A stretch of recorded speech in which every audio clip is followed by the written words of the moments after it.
Good evening, and I'd like to welcome you to the warm confines of the City Hall and call this meeting of Tuesday, January 16th, work session and special meeting to order. And first, we're going to amend the agenda before we approve it. Yes, Madam Mayor, I would like to just do a short presentation on the activities of the weekend. Football scores and that kind of stuff. Pardon? Football scores. Yeah, football scores. Yeah. Okay, so looking for approval of the revised agenda. So moved. Second. All in favor? Yes. Okay, Okay, I'd like to invite Karen Ponte and Mark Reckman, and Jason is here. We're gonna let Jason go first. You can go first. We'll let you. So if you didn't know, it got icy this weekend. We stayed busy. I think we had 32 calls for service, just 3 days. And a normal weekend for 10 calls this time of year. So, no, they definitely stayed busy, but we were prepared for it. We had studs on one vehicle and chains on a second. So they're able to get around. We obviously dealt with it differently this year. I said, let's not get both of you stuck on the other side of the truck that's across the highway like we did last year. So it worked out fine, and the officers put in a lot of time. There were some days where officers weren't able to get in. So officers had to extend their shifts, but stayed busy. Poor Sylvia was slammed with phone calls in the office. So she stayed very busy as well. What kind of calls did she get? Anything from trees being down, a lot of those power alarm calls coming in. Anytime the power would cut in or out, alarm calls would come in, and then calls regarding sanding in the city and the highway as well, how long the highway be closed. But even today, Val was getting lots of phone calls regarding, does the highway look good? People don't understand trip check. Easier ways of finding out, because we're not quite up there to see with the up-to-date information. Jason, when camera was frosted over. Still is. Did the city close 101, or how did 101 at the top of Cannon Beach Hill? My understanding was that it was closed by the city, but ODOT said no or something, or how did The that city work? didn't close it. I Oh. believe that was state police, and Mark may have more. Yeah, I touch on that a little bit. Okay, good. But that's state police's jurisdiction. Okay, We did at one point close the north entrance because it was getting bad. okay. Well, good job. So we, similar to police, we ran 25 calls during that time, which again, for us, for this time of year, 5, 6 calls, that time of year would be more normal. Everything from motor vehicle accidents up on the hill, just cars spun out on the hill and needing help with traffic, trees down, power lines down, and then a few medicals in between there. We had an electrical fire up on the north side. Seaside had a structure fire. So all that mixed. With Seaside structure fire, we weren't going to send an engine over the hill. It's just not. So we put people in a staff vehicle that was chained up. A lot safer to put them in a staff vehicle with chains all the way around it and send it over to help than try to send an engine over there. We had 8 people in pretty much the whole time. Starting Saturday morning, started about 9 o'clock Saturday morning. And we had 8 people at the station, pretty much the entire time. Just volunteers hanging out. All the paid staff came back. So we were able to run multiple calls simultaneously. As far as the closing of 101, we were asked by OSB to shut down 101 sometime on Saturday. And we began to do that. And then ODOT called and said, no, you're not going to. It is their jurisdiction. I'm not here to get in an argument of whose jurisdiction is their jurisdiction. And so it was not closed. We started that process with Public Works, and then ODOT said, no, we're not going to do that. They have a person up here at all who was seeing what it was like? They had the standing trucks running. And it's their call, it's their jurisdiction. And so we did close off, Public Works brought out barricades. We did close off the north entrance. That is city's jurisdiction. We were able to close that off because otherwise we were going to spend the entire time in that curve on the north entrance. Because that's where they were just piling up in there. They couldn't make it up that. So we did close that off. It didn't stop everybody. But it stopped the majority of them from going around there. And help get the highway situation Yeah. under control. And it helped just alleviate that on the highway. We worked with police multiple times up there. With people that get stuck going up the hill and are out there trying to chain up. And so we were out there flagging traffic while they got chained up. Saturday, we shuttled several people off the hill back to either their houses or motels here in Cannon Beach. I made several trips up there hauling people back. We were prepared. We knew this was coming. We had all the staff vehicles fully chained up. And we had all the engine and stuff chained up. So we were prepared for it as much as you can. The problem with ice is it just, even chains don't do 100%, especially with the big vehicles. And so we did struggle with the engines on the ice. Did you have to use any of the like Tolovana shelter or anything? I noticed that Rick's message said Tolovana would be available. Well, Yeah. they had motel rooms available for people to go there that were stranded. We did take several there to Lavana to get motel rooms. Steve, can you cue mine? I know you guys have been missing your PowerPoint slides, so I made one for you. Public Works prepared pretty much like we normally would. The only thing that made it different was this was a holiday weekend. And so we confirmed who our on-call personnel was and then who our standby folks were going to be. We did have some limited staffing. I'll get into what led to that. We deployed our generators as we normally would to Sayusla and Haystack pump stations. So the two remaining pump stations where we have mobile generators that we have to deploy. And then we communicated our readiness plan to the city manager and the emergency manager so they'd know. The duration, of course, started Friday and it's continued through today with cleanup.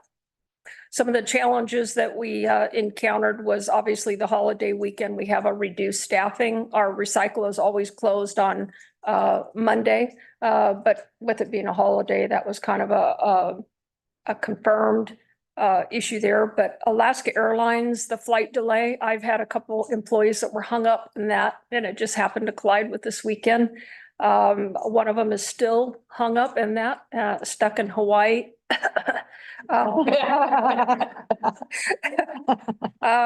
We also had to deal with Public Works employees that don't live within the city of Cannon Beach. So some of our folks just could not get to us to help us, which will be what it's really like in an emergency.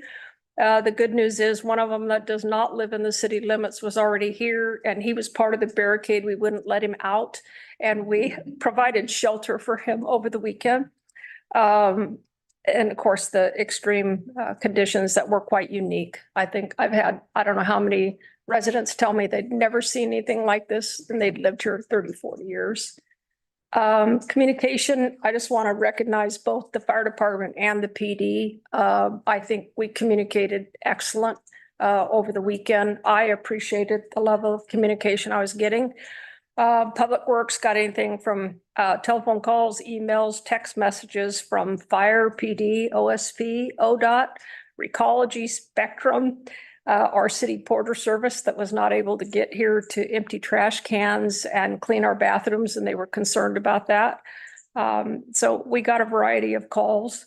The key information was posted to the city's Facebook page as quickly as we possibly could to try to keep the residents informed live. That was probably a good majority of the calls I was getting. People were just asking questions. When's the power going to come on? What's the condition of this ramp and that ramp? And like Mark mentioned, we did a temporary restriction of access to the highway to try to the safety of the north end especially. And then, of course, we posted and shared Nixle information for people that are not signed up on Nixle yet. Lessons learned, there's always lessons to learn. But I think overall, the teams managed extremely well with a small team. There was a mighty 4.5, me being the half of Public Works employees that managed that weekend situation, and we did really well. Nobody got hurt. We did have some damage to our Ash Street pump station with tree limbs that fell. And out at our wastewater plant, we had a lot of trees down, so our fence got damaged. So we're working through that. But we're pretty lucky compared to some of the other stuff I've seen. I talked to my team this morning. To me, I kind of consider these as dry runs that are really going to get us more prepared for the big one. So each time it kind of gives us a chance to fine tune our process. So all through the weekend, I was just capturing things that I said, note to self, we could do this differently. We need to get this item we don't have, and things such as that. Nothing catastrophic, but definitely things that I think will help us just be a even stronger team. So The city bought, what, 2 generators so far? bought 2 brand new ones. One is at Midway, which that pump station is done now. The generator's online and it worked like a champ. Okay. Sayusla is still in the process. That generator hasn't had its turn up service yet. We're not quite done with the add-on. So the only 2 that we had to mobilize was Haystack down on Pacific and Sayusla, because that generator's not online yet. And it really helped. I mean, when the power went out, all of us split up with who was taking what pump stations, and within minutes, we got all that turned over. Even with it, when the generator's permanent, we want to go and lay eyes on it to make sure that it transferred over to the generator successfully. And so team did a great job with that. I think all of you guys, fire and police and public works did an incredible job. I mean, really, kudos to you guys really for that. Thank you. I felt totally confident Yeah, I think our knowing that partners were incredible. just wonderful. Thank you. Thanks for recognizing that. Thanks to everyone. Everyone. We're done for the year. Yeah, Thank you, Madam Mayor. thank you. Okay, next we'll have public comment. And remember that we like to keep it under 3 minutes and kind and respectful. Comments? Is there anyone that would like to make public comment? Wally? Yes. I want to say thank you to all of you too, because I know I live up Elk Creek, which we now term as the Arctic up north of Cannon Beach, because we still have ice up there even with the rain. Anyway, I wanted to say we've had so many meetings about the school project. It's been going on for, well, into a long year. Speak louder, we can't hear. Okay. And so tonight, after thinking about this and having another meeting about the school project once again, I just wanted to come and ask a very simple question that just takes a yes or no answer. And I think I'm asking it not just for, well, you've defined them as sides, the sides that are for and the sides that are opposed. But I think all of us in the community that are going to own this project, we just like a simple yes and no. Are you going to, because you're going for a bond, so you have to be transparent about what you need for these 3 building projects. So you must have an answer that you can share. Is it yes, you will scale back the design and the fiscal responsibility of 12 million, or will you not? I think the whole community is waiting for that answer. And that's my question tonight. And again, I've heard you say at a previous meeting, you won't answer at this time, but I hope that answer is coming soon. I think the community deserves it. So thank you for your time. Thank you, Lily. Next.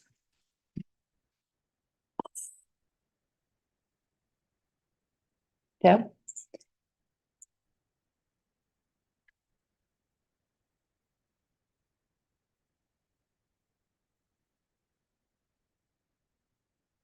PO Box 1426, Cannon Beach, Oregon. And again, I want to express my support for the Coos project. And I think most important, the thing to talk about is the financing of the project, because many Residents are concerned about making a 30-year commitment for $12 million, and the city has created a detailed plan to pay for it. The city is not using property tax dollars. It is not asking for an increase in property taxes or the prepared food tax to help pay for the Nakoos project. The city budget's in good shape with a healthy reserve. If we're going to do this project, the time is now. As to question of reducing the scope of the Nakoos project, unless we tear the school down, build a cedar longhouse and turn the site into a park, the city councilors are telling us there's no viable way to cut the cost of this project by $4 to $6 million. I support the Clatsop Nehalem tribes who support the Nakoos project and were involved in the plans from the beginning. This is a very important place for them, a place of great reverence and significance. There's far more support for the tribal members than we realize, and I choose to honor the Clatsop Nehalem tribal members for support and by supporting the Nakoos project. Thank you. Next. No one else in the audience? Jen?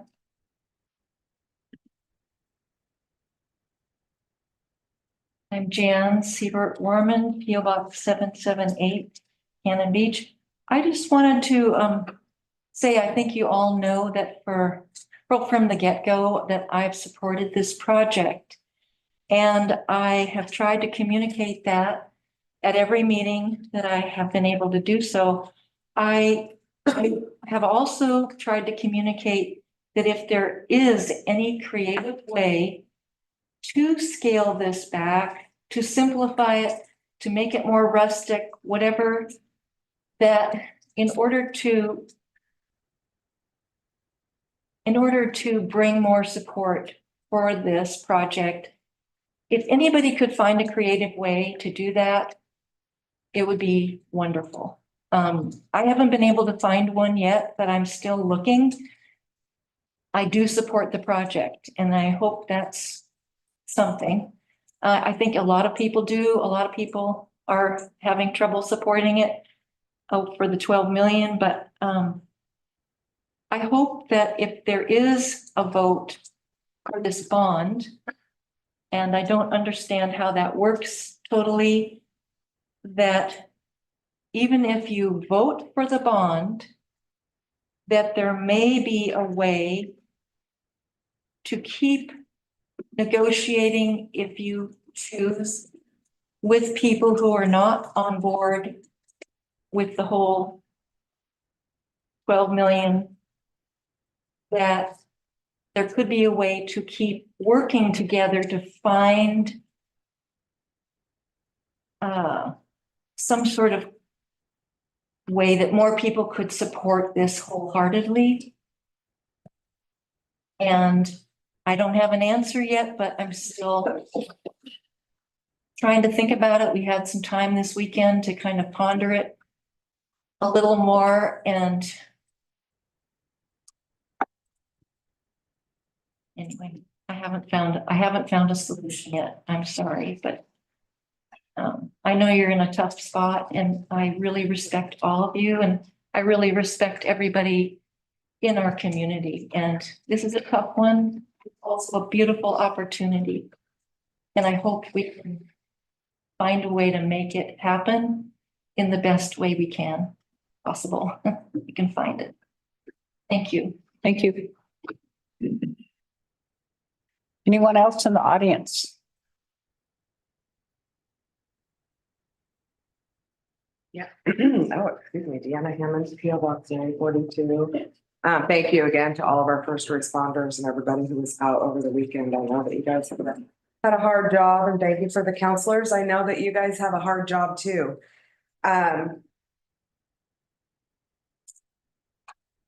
I think that you have a lot of support for this project. I think you have a lot more support for this project than you have people who just want to tear the school down and put a longhouse in. I think that you would have a lot more support if the cost was less. And I've never said, maybe on an off-cuff statement in a back room somewhere, I may have said something, but I I've always supported this project. I've never supported a $12 million cost. I think a lot of the people that have been in support of this project the whole way would probably agree with that. You've been given and offered a lot of solutions to bring the cost down. And I just really don't feel that those solutions have been looked at. And, you know, I know last week,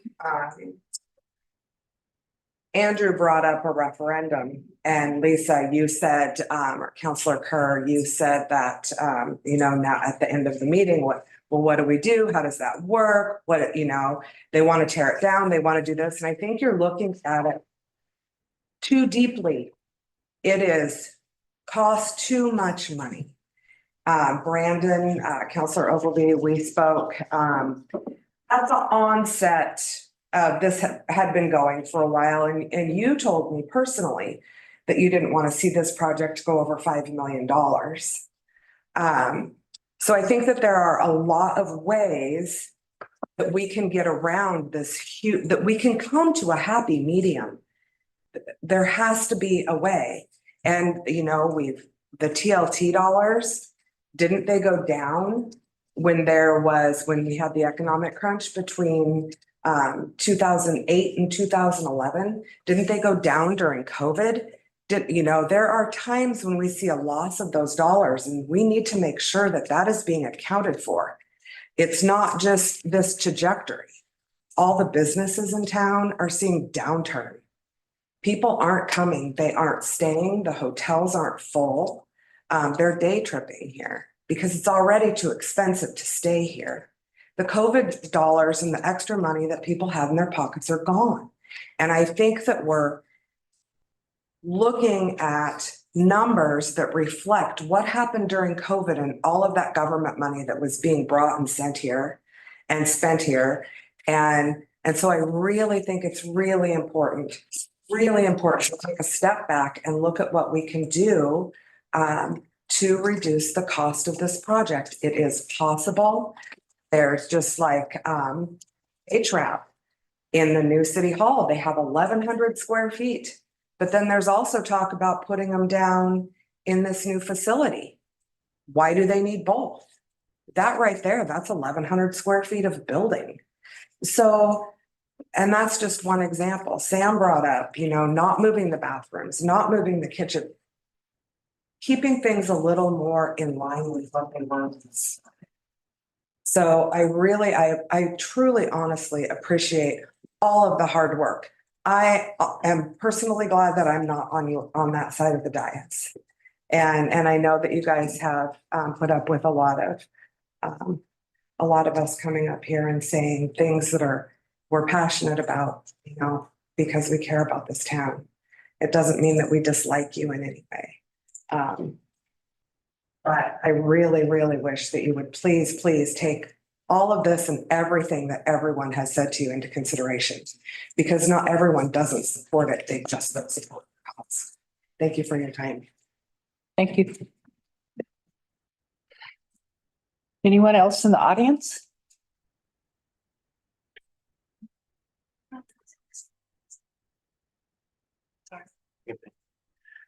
Sam Block, PO Box 1413. I stand by a lot of what Deanna just said. And I feel like me hopefully wanting to be here for a long time and seeing how town's been so affected in the only big like economic crisis I've experienced in Cannon Beach being COVID. And seeing what it's done to so many of my friends' businesses here in town and the service industry in general in town, which is pretty much the only industry that is of as much substance that matters in this situation with TLT. And I am just concerned of those same things of we don't know what is going to happen in the next 30 years, and having this much money wrapped up into this seems not very smart, especially when there's a lot of things that the TLT funding needs to be going to. And if we stop bringing in as much money, which we have stopped bringing in as much money with the TLT, the bond that's taken out still needs to be paid, and that money still has to come from somewhere. And if it's not fully funded by the TLT in the way that is being planned to be funded, it has to come out of other areas of the TLT or the general fund. And we need that money for the chamber and all of the things that have so much importance to this town that just like has to be there. And I don't want to see us going into a spot that will potentially severely harm Cannon Beach in that way when it can be avoided, at least to some degree, if the cost of this can be capped at a lower dollar amount. And that's what I have to say. Thank you. Thank you. Anyone else in the audience? Jan? I just thought it's Jan Siebert Warman. I thought it might be helpful to people, including myself, if tonight somebody could explain how this bond would work. And if there would be a way to find, if you voted for the bond, if there would be a way, if there was a creative way to pare things back a little bit at some point, somebody had a wonderful idea, then could that money be then used for other things? It's just a question. It's hard to understand how a bond would work for this. Does that make sense, the question? Mhm. Thank It you. does. Thank you. Anyone else in the audience? Okay, if there's anyone on Zoom that would like to speak, if you would raise your hand, please. I would like to speak, but she isn't able to raise her hand. So needs a little help. Okay, We have several hands up. okay. Bunch of them have. Or at the top. Betsy's on the top of the list, so. Upstairs. Yeah, let's just go down in the order. Don't forget, Betsy. Okay, did you guys unmute me? we did. We can hear you, Betsy. All right, good. Hey, thanks you guys for all your hard work and thanks to the people that spoke, all very interesting. I have tried to follow as best I can this whole process from the beginning. And I mean, way the beginning, don't have to go back too far, but it's been years, more than 2 years. And I'm so impressed with all the meetings that the council and the city staff have encouraged, the surveys that went out. And most of all, well, not most of all, but I've been incredibly impressed with the architects that the city has hired to design Nakus. I think they've done a really beautiful job. And I, for one, would not like to see anything cut out of that design. I think that it will be a testimony to the commitment that we have as a community to this beautiful place that we live. And I trust the city staff and their professionalism to understand any concerns about a bond, which is frankly over my head. So thank you, council. I hope that you can vote to move this project ahead tonight as designed, because all of these delays, if there have been delays and everybody has had a chance to speak, is costing money. Repairs that are going to need to be done on the city hall as it's falling apart, and the contractors need to get busy and get this going. So thank you very much. That's all I have to say tonight. Thank you, Betsy. Next one is Dave. Go ahead, Dave. Hi, thank you very much. So I am David Stowe. I'm over in Bend. I'm the vice chair of the Classic Nehalem Tribe. I've heard the comments are very thoughtful. we support the project wholeheartedly, and we've worked closely with the architects since the beginning. And we really like the design they've come up with. Most of the opposition seems to be cost and size. And I would just say happen to also be a builder. I'm like a 40-year general contractor. I build buildings like this all the time. And to scale it back would mean some demolition. It would cost more to do that project by quite a bit than the renovation kind of project which is being proposed here. So you know, I guess that's what I would say. I really can't speak to the costs. I'm not involved with that, and I can't speak to bonds and grants and all of that. That's not my area of expertise. But we like the project a lot and unanimously support that. And it would cost more to do a smaller building because of all of the demo you'd have to go through, not to mention it's on a sensitive site and all of that. So those are the main points I wanted to bring up. Thank you. Thank you. Can we get your mailing address, please? 20216 Sawyer, Sawyer, Reach Court, Bend, Oregon, 97703. Thank you.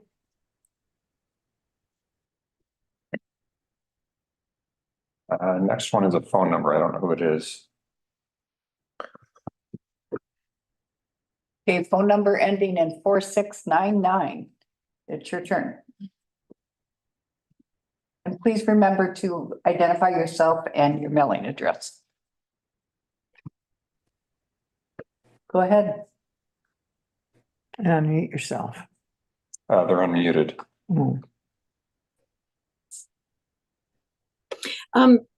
This is Lila, and I don't know if that wasn't my phone number, so I don't know if I'm speaking on somebody else's behalf or not.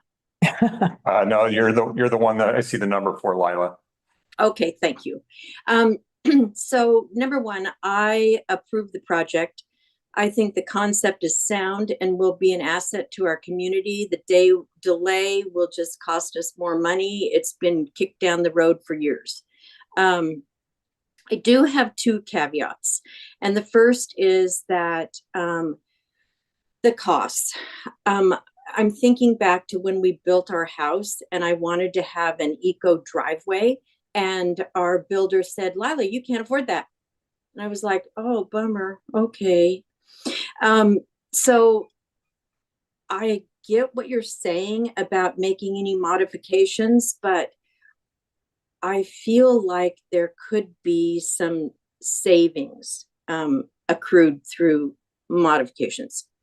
My second caveat is I do understand that the tourist and traveler dollars are most supposed to be spent for tourists. The whole document puts tourists first and residents last, and that worries me. I think that, you know, as the MRC coordinator, I struggle to find somewhere to meet. Sometimes I have to have meetings in my own home because there isn't a public facility available. And I feel like if we put some kind of blackout dates into the calendar system, that it would provide some availability for community people to also use the space, not just when there's weddings and events going on. And then the third thing is not really related to the tourist and traveler dollars, but I hear the people having major challenges about affordable housing. And I think that we should set aside a certain percent of our building permit dollars for affordable housing, say 20%, whatever you want it to be. But we need to invest in affordable housing, not just multi-million-dollar 4,000 square foot houses for people who never are here. That's it. Thank you. Thank you. Next one is Linda. Okay, Linda?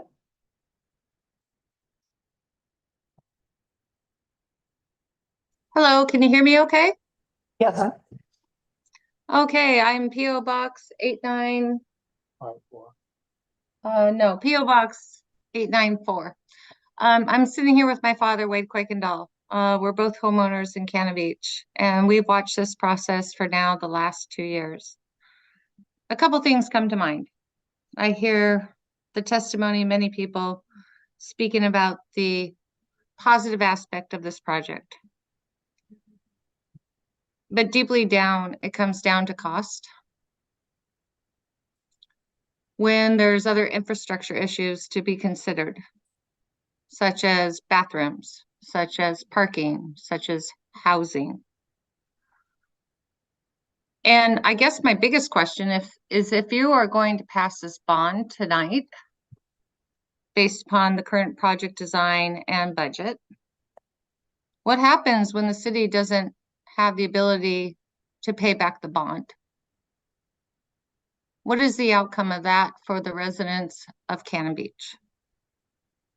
I think that's the burning question we have tonight. What is, I mean, I hear all the pros, I hear all the cons, and many people have spoken about this, but nobody speaks about the end result of the cost at the end of the day if this does not come to fruition. And I think that needs to be brought to the table, and I think that needs to be spoken to by the council so that we are all informed of everything that could possibly go wrong with this project, with inflationary costs, with hiccups that happen with changes, you know, weather events like you've all experienced down there this weekend that are unheard of. I mean, neither me nor my father have ever experienced a weather event like that occurring in Cannon Beach in the last 60 years. Climate change is here. So that's where I'm coming from. I really would love to hear what the council is planning to do if, for whatever reason, this project cannot be funded, and what are the backup plans for that with regards to the bond.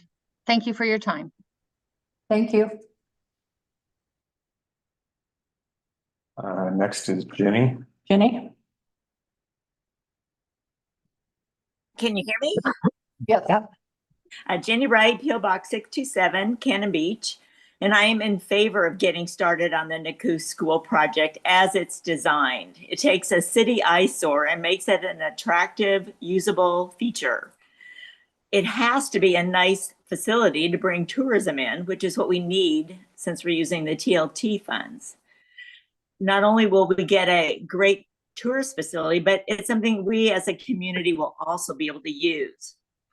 The work that the committee has done shows that you can maximize the use in the off season and hope to mitigate some of the problems we might see during the busy season. So thank you for your work on all this. It's taken so much time, but now's the time to get started as it's designed. And I think we're going to end up with something we're proud of and that we get a lot of use of. So thank you very much. Happy anniversary to Karen Labonte, and thanks to the city workers and first responders that worked so hard over the weekend. Thanks. Thank you, Jenny. Next is Betty Kieran. Okay, Betty?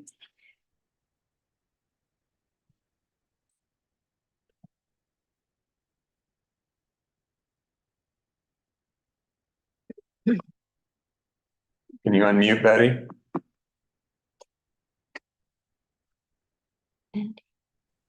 Sorry, I've been talking. There she is. Okay, can you hear me now? Yes. Yes. Betty Guerin, PO Box 137, Cannon Beach, Oregon.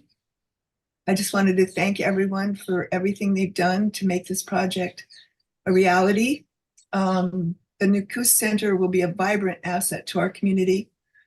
Over the past years, there has been extensive input from tribal members, community members, and nonprofits on how to spotlight the importance of the Nakoos from a geologic, ecologic, and historic perspective.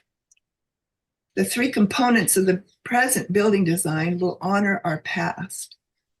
Each part of the design has a special purpose.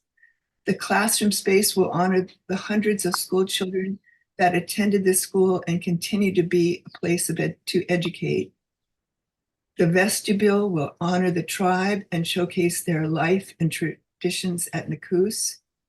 And the gym will be a gathering place for the community, a place for nonprofits and others to hold meetings or classes. I just want this project to go forward as is. And I'm hoping that we can all pull together and make this happen. Thank you so much. Thank you.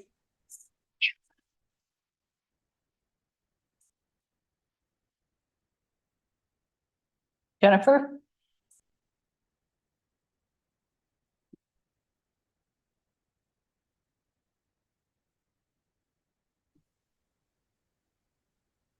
Go ahead. Can you hear me? Yes. Yep, we can hear you. Well, you know, I'm not Jennifer, if you can hear me. This is Watt Childress, 40660 North Fork Road, Halem, Oregon, 97131. Actually talking with you from Tennessee this evening, and the weather here is also quite challenging. So I appreciate everybody there who's done such a admirable, important role with responding to needs there, and prayers up for everybody right now in the world who needs help.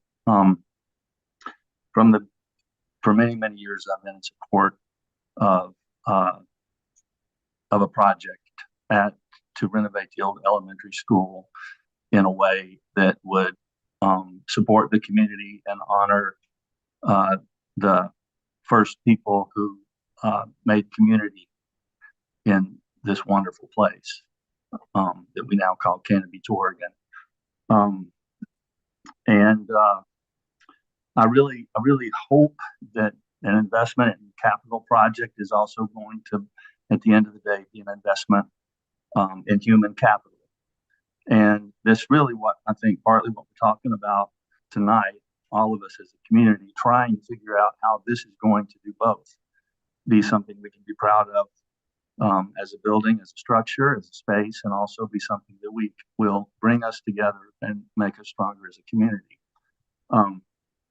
Not spending money doesn't mean less of an investment in the place and in the community. And it also doesn't mean less aesthetic value. In fact, today I was told, it was pointed out that one of the renderings of the project that was used in the recent media reporting was an early version of the project that was shared, earlier rendering of it that was shared during one of the outreach sessions. And it was pointed out that rendering would be less expensive and that it would have probably sailed through the design review board, or if not sailed through, it would have had an easier time. So I would suggest that supporting a scaled back version of the project that retrieves value from what we've already done, doesn't add more work, but retrieves value from what we've already done, would enable us to really go further than we're projecting that we would go. It's not tearing down anything, it's renovating. It's saving money that then could be used to talk about how we can do a more fine-tuned job of spending TLT dollars with support from a lodging community. So that's mainly what I wanted to say. I also want to say that I've never thought of the old elementary school as an eyesore. I've always felt like that building and the gym were charming and beautiful. The fact they've been vacant for a while means that they have needed repair, but that doesn't make them structurally an eyesore. And to renovate them, I think, would be beautiful, and it could be done for saving money. One last point. At the November 28th meeting, I heard Todd Lawson. He was a liaison enrolled member for Clatsop-Mahale and Confederated Tribes, point out rightly that he said the tribe has never been the driving force for the high cost of this project. And so I believe there are ways to honor the tribal heritage in a more resource conservative way that would strengthen the relationship between indigenous folks, many of whom don't live here, and resident allies who absolutely support not only their heritage, but the call for federal recognition and everything that we want to see happen that's good on that front. So prayers up that we can do something that's going to bring us all together. Thank you. Thank you. Next one is Jessica Sund. Go ahead, Jessica. Hi, can you hear me? Yes. Okay. I really like this project too. I'm going to echo the same thing about costs. I have, every time there's been a school bond issue or any kind of issue for entities that receive money, besides myself, I don't have school-age children. I am a substitute teacher, so I teach them, but I don't care if it benefits somebody, I vote for it. But I'll tell you, if at some point this is going to come out of my pocket, I'm going to be really, really frustrated. I don't want to say, I was concerned about this last vote for the emergency services, and Laurel Hood talked about it as well, that, you know, I feel like I'm such a responsible citizen. I take care of my own stuff. During this storm, by the way, that was nothing compared to the one in 2007 and 8, where we had power, we didn't have power for a week, and the church set up a soup kitchen for everyone. I was out there cutting my own, you know, tree, and that was in the street, my responsibility, with no electricity, no power tools, and a tourist came over and helped me, which was very nice. The last thing I thought about was calling emergency services to help me, because God forbid I stick out some cones out there and people drive around the tree, you know, but there were real emergencies out there, and that's why I stayed home. I didn't get in my car. And the same thing with some of the reasons why we have emergency services for the lifeguards, which are also necessary. People taking responsibility for their own behavior, like people who've lived here a long time and have had to learn how to, you know, cut through a tree with their own chainsaw if something falls down, and not just call somebody, like people who live in cities generally just call somebody up and someone has to come and fix it.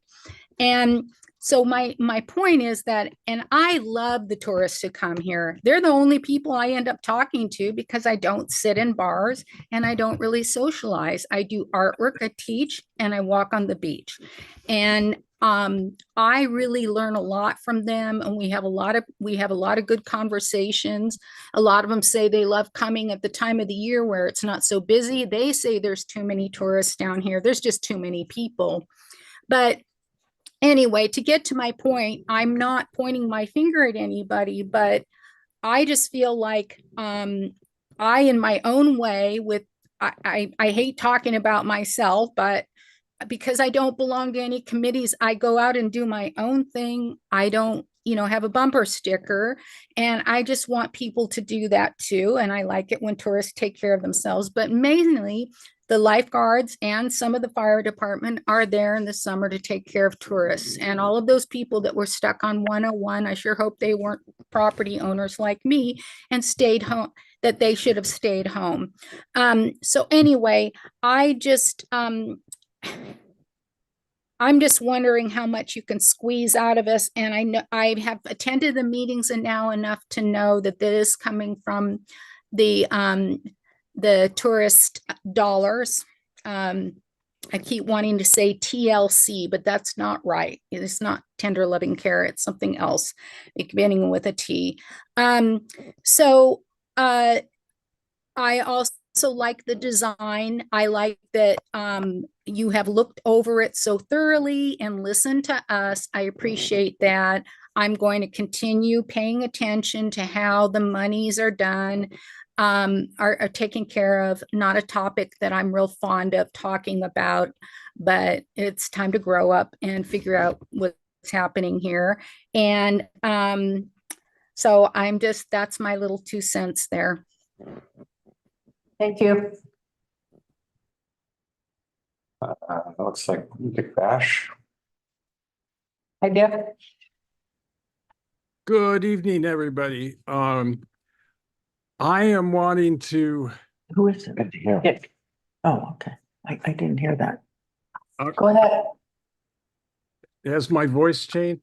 No. No, we're just glad to hear from you. I know. Hi. 1126 Avenue F.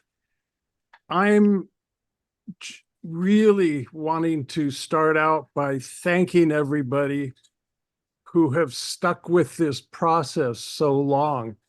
I know some of us tribal folks have been working on this dream for decades, and am so grateful for all of the people that have turned out when this process started 2 years ago, 2.5 years ago. And all of the people that turned out for the gatherings in the gym and answered the questionnaires and participated in the needs assessment process, which was pretty darn extensive. My own interest and is history and culture, and have been involved in cultural tourism for many years, and know the advantages that can bring to communities. People coming who are respectful of ecotourism as well. And I'm just very supportive of the current design, the opportunity to show not just tribal history, but other histories of Cannon Beach, the bigger history, as well as the school. I am very supportive, and the tribe, Roberta and myself included, are excited to work with the city and the architects to rework the Heritage Garden, and just to make it a real jewel of history and cultural tourism. So on that note, Roberta and I are very supportive and hope that it moves forward with the current plan. Thank you. Okay, we'll go down to Sharon. Clyde. Yep. Okay, go ahead, Sharon. Okay, thank you. I am in support of this project. I, again, am with all of the rest of them that, the cost is pretty high. But I think that if we go forward, that as a new part of the project is started, that perhaps we can rethink some of the materials or something. And also, there's been several comments about the bonds, and I think there's a lot of people that don't understand that these are revenue bonds. They're paid for by a revenue that the city has. So the TLT taxes and the food taxes, and they're not general obligation bonds that would be paid by us taxpayers. So it won't be the ones that are worried that they're going to have to pay for it. Now, I can't say that should something, years down the road, something happen to affect the revenue, that we wouldn't have to take on that debt. But that, we have to worry about things like that minimally. You can't, it's just like we worry about a tsunami. We prepare for it, but it doesn't alter where we're going to live or what we're doing very much. So anyway, I just thought that might, if we called them revenue bonds, it might clear it up for some people. And one thing I've been curious about, and I don't know, this may not be a very popular idea, but has the tribe been approached about contributing any money, or are they contributing any money for this? Could they maybe take on the cost of the Heritage Garden or something? I know that I think it might have been the November 28th meeting, someone was speaking, and they said that they had been saving and saving and saving their money and putting money away to buy that property, and then they decided not to, and the city did. So it sounded to me like maybe they had some savings that they could put some money towards this that would help,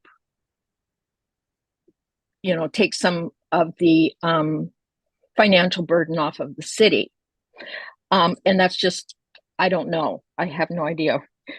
But anyway, my main thing is I think this project needs to go on, and we need to get started with it and get it going as we do the city hall and the police station. We need to just do it and get started. The longer we put it off, the more it's going to cost.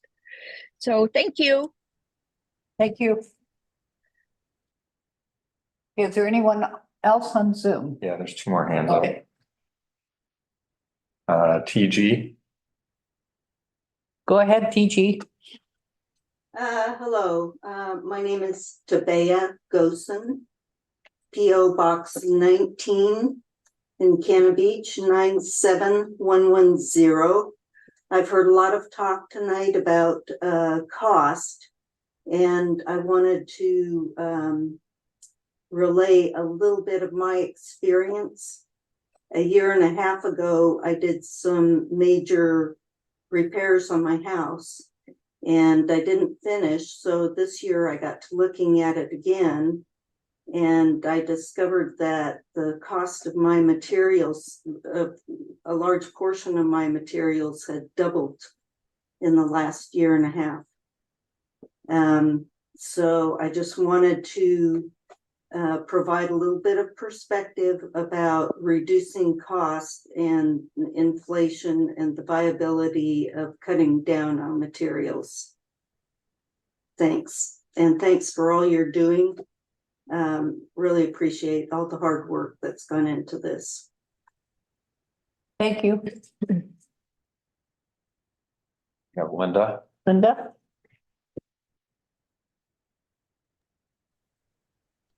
Hello. This is Wade Kuykendall, not Linda Kuykendall. Okay. I have had property in Cannon Beach since the early 70s.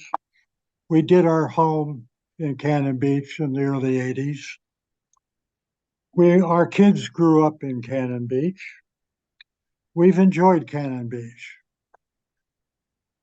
But the problem that I have specifically is that as proposed originally by then Councilor Steidel and Mayor Steidel was a much lesser project that is being proposed at the present time, and certainly didn't do anything about the tourism and whether it would provide enough funds to make it work over a period of time.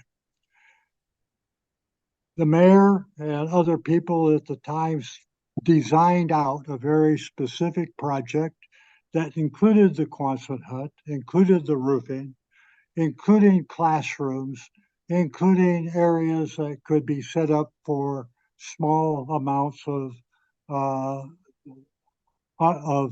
items that are gatherings within the facility, and did not have anything to do with the multi-million dollars that is being proposed at the present time. Not only that, but the real issue that I would object to is the fact that it's built right contingency on the tsunami zone. And like in the 1940s, when a tsunami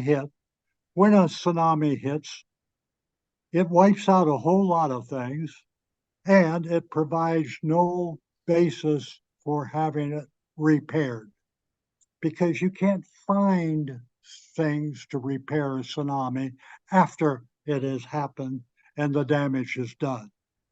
It's not recognized by any federal or state items, and all you have to do is start over again and start begging for money to reclaim whatever might have happened. Why is it that this has to be done all at one time? Why is it that the people who figured out how to make this work for everybody involved is not the project you want? You want the multi-million-dollar project. Why can't we have it as originally set up to provide for what's there and make it nice, but not have to make it unanimously expensive? That is the reason I'm making this discussion today, because I've made it before in the past, and nobody seems to want to listen to what is being said. I think there are a number of people in Cannon Beach that would agree with me that we can have our project, but we can also have it without as much as the people today want to have it made in the start. Time is wonderful. You can always extend something once you really know how much it is going to cost and how much it's going to be successful. On that basis, I thank you for listening, because that is my proposal. And again, I would refer you back to the people way back when, 15, 16, 17 years ago, that started on this basis. Here we've spent all of this money and we've not made one iota of a mark toward getting it really done. Thank you tonight. Thank you. Next, we have Harvey Clausen. Harvey?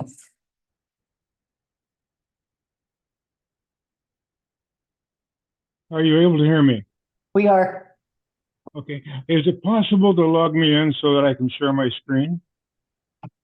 And you want to do that?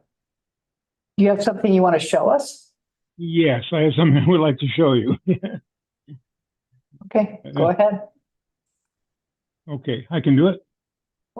You're going to have to be promoted, so you should get an acknowledgement on your end. Then you can share your screen.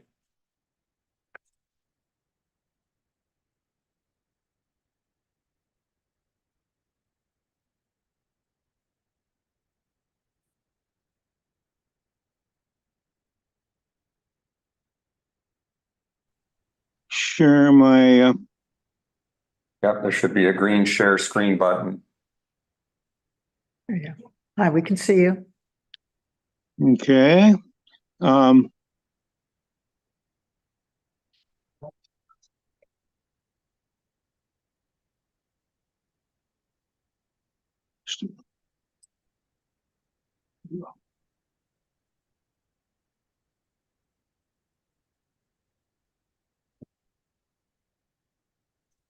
okay.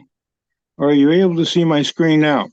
No. No. We could see you a minute ago.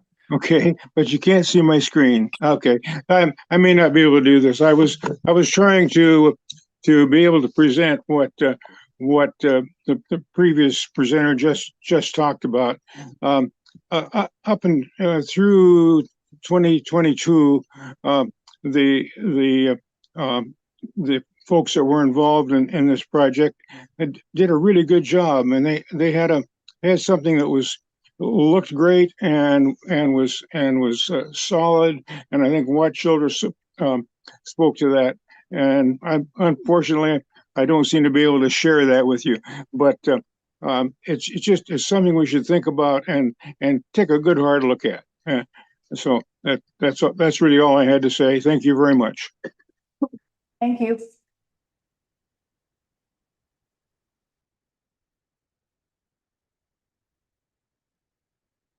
Okay, anybody else who would like to give public comment that's on Zoom? Is there anybody in the audience? Can I ask one more quick question? What?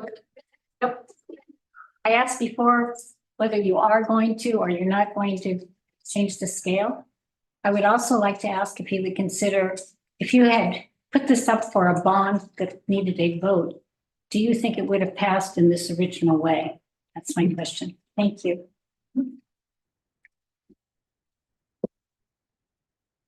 Okay, we're going to close public comment, and first we have a discussion item in a work session on the tourism funding discussion, which is going to come first before we go into our regular to our action item.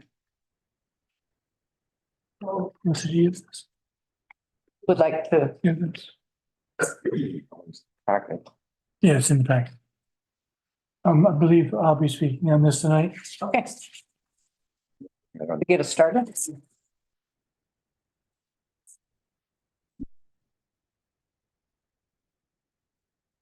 Yeah, the clicker.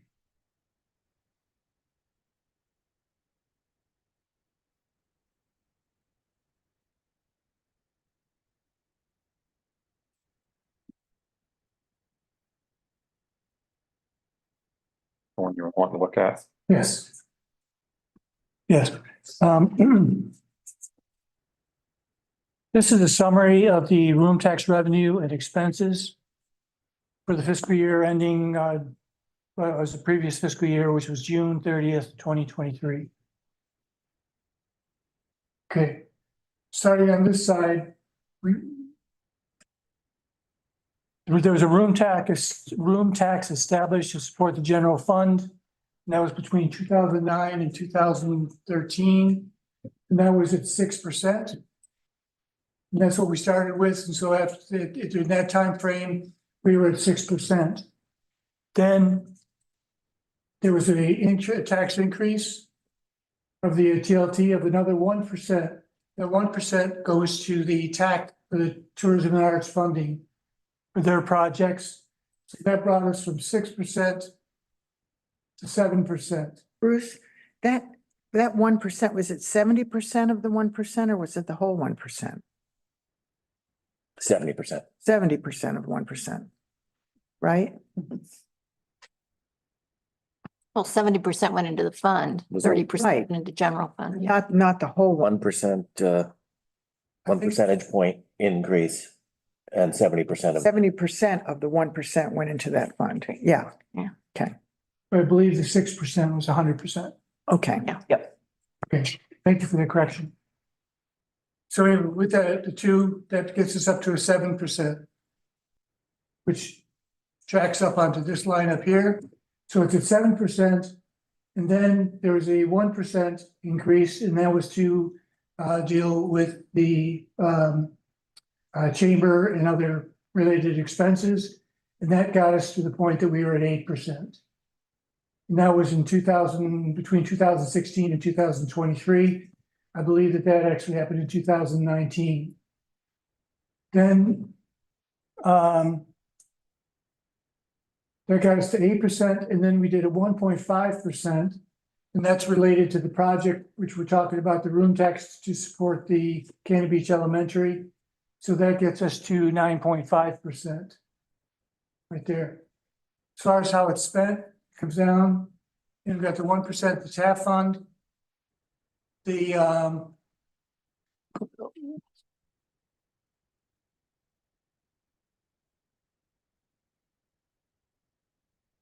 that supports the tourism events and expenditures. The 6% supports all general fund programs. And then this supports the Chamber of Commerce.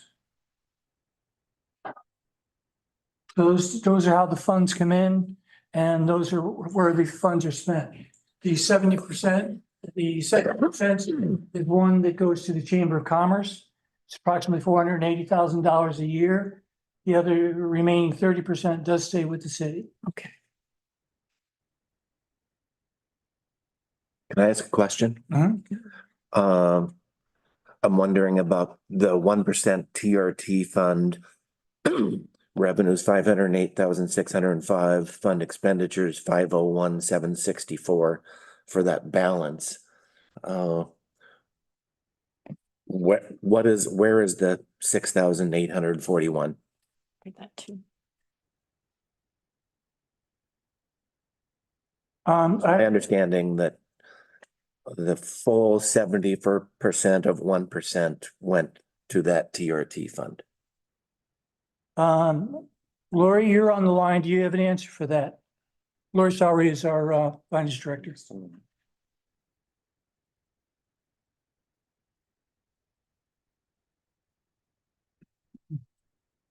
Are you there, Lori? Hi, this is Lori Sari. Did you understand my question, Lori?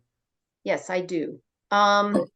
So in fiscal year 2023, we brought in revenues of $508,605 in that TRT fund, and that's 70% of the 1%. Okay.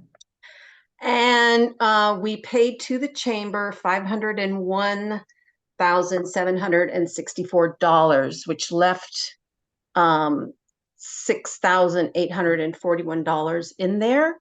And that is because the numbers you see are receipts that are earned, but not always collected in the form of cash. So we had cash at year end of $501,764 that we were able to pay to the chamber.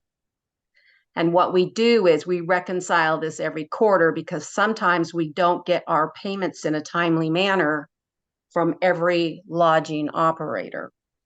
So you'll see that that $6,800 is left over at year end, but it will be paid in the next fiscal year when we collect it.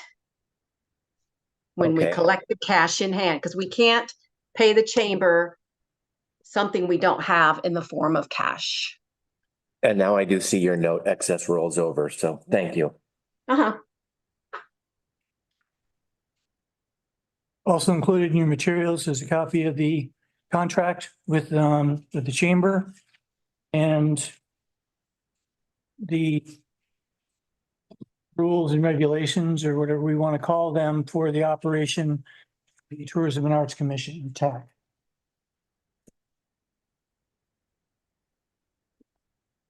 Since we're going to be discussing it, just for the sake of the audience, you're going to hear the word TAC and TAF. TAC is the Tourism and Arts Commission. They manage a certain amount of funds. Those are the tourism and art funds. So that's TAF. The funds themselves are called TAF. The organization that manages them is called TAC. We'll try not to use acronyms, do it.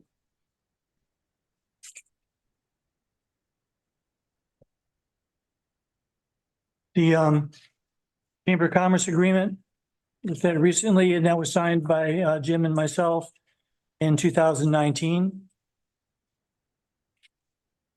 In February. It's been in effect since then. Is it a 3-year contract that's been renewed? Or how? What period of time is the contract for? I believe that it's ongoing. But then it's been a while since I've looked at it.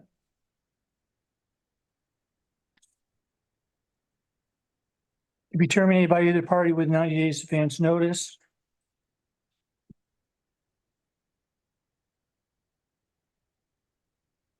I didn't see a. I don't think it's an expiration date. No. So it's just an ongoing contract. Yes.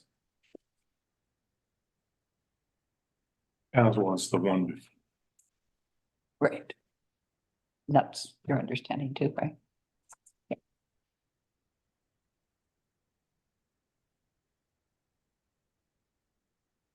Any questions? Well, if there are any reserves left over from the contract, like money unspent, where does that go? That stays within the chamber.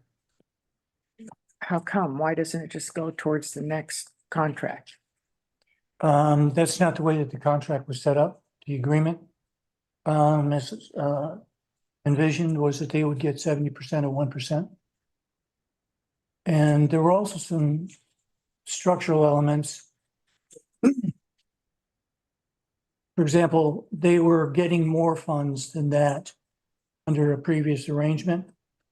And so the city would stop paying for the Welcome Center. And then out of that, the funds that the chamber would get, they would pay for the Welcome Center. And then there were it was like a year or two that if it was below a certain amount, the city would go ahead and provide some additional funds. But each year that decreased until now we're in a position that the funds that go in is the management of the entire operation that the city is going to fund. And we do not send, because we were spending, I think it was $150,000 a year in general fund money for the Welcome Center. Visitors information. Visitors information, I'm sorry. And another question I have, not on the contract, but just on, in general, on the TLT funds.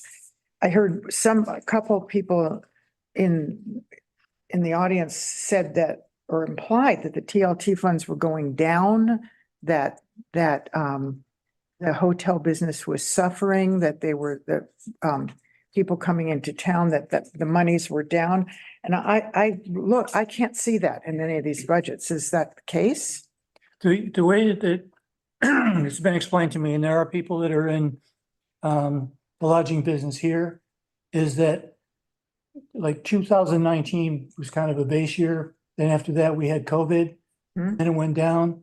Then after that, we became much higher when people realized I can go and spend time at the beach and do my work. My kids can go to school from there, whatever. So we had, there was a lot more came in, and the number has gone down from that. So we're not at the height of the post-COVID. We're kind of working back towards maybe a new normal. Eric, because that's the way I think you explained it to me one time. That sound right? We're looking in terms of general throughout the lodging community, our numbers are significantly down from the past couple of years. After that, the post and or during COVID boom that we had with the additional government funds everyone is receiving, that our numbers in the lodging community is significantly down. Down from that boom almost. Yeah, and we're much closer to 2019 numbers, and So that was in some months lower than 2019. that sounds pretty normal to me then. It's back to what it would have been had COVID never Okay. been around. It would be nice to see the history of TLT collections, because it generally does increase with some of these variations, and COVID was kind of a extreme example with a zero for a couple of months and then a big boom. So that one kind of throws it out of perspective. But generally, TLT collections are increasing historically. I mean, every time a hotel rate goes up, our TLT collection goes up. And so I feel like we're seeing the two funds, the TAF fund, which now has over $1 million reserve, and the TRT fund, those continue to increase historically. And personally, I would like to see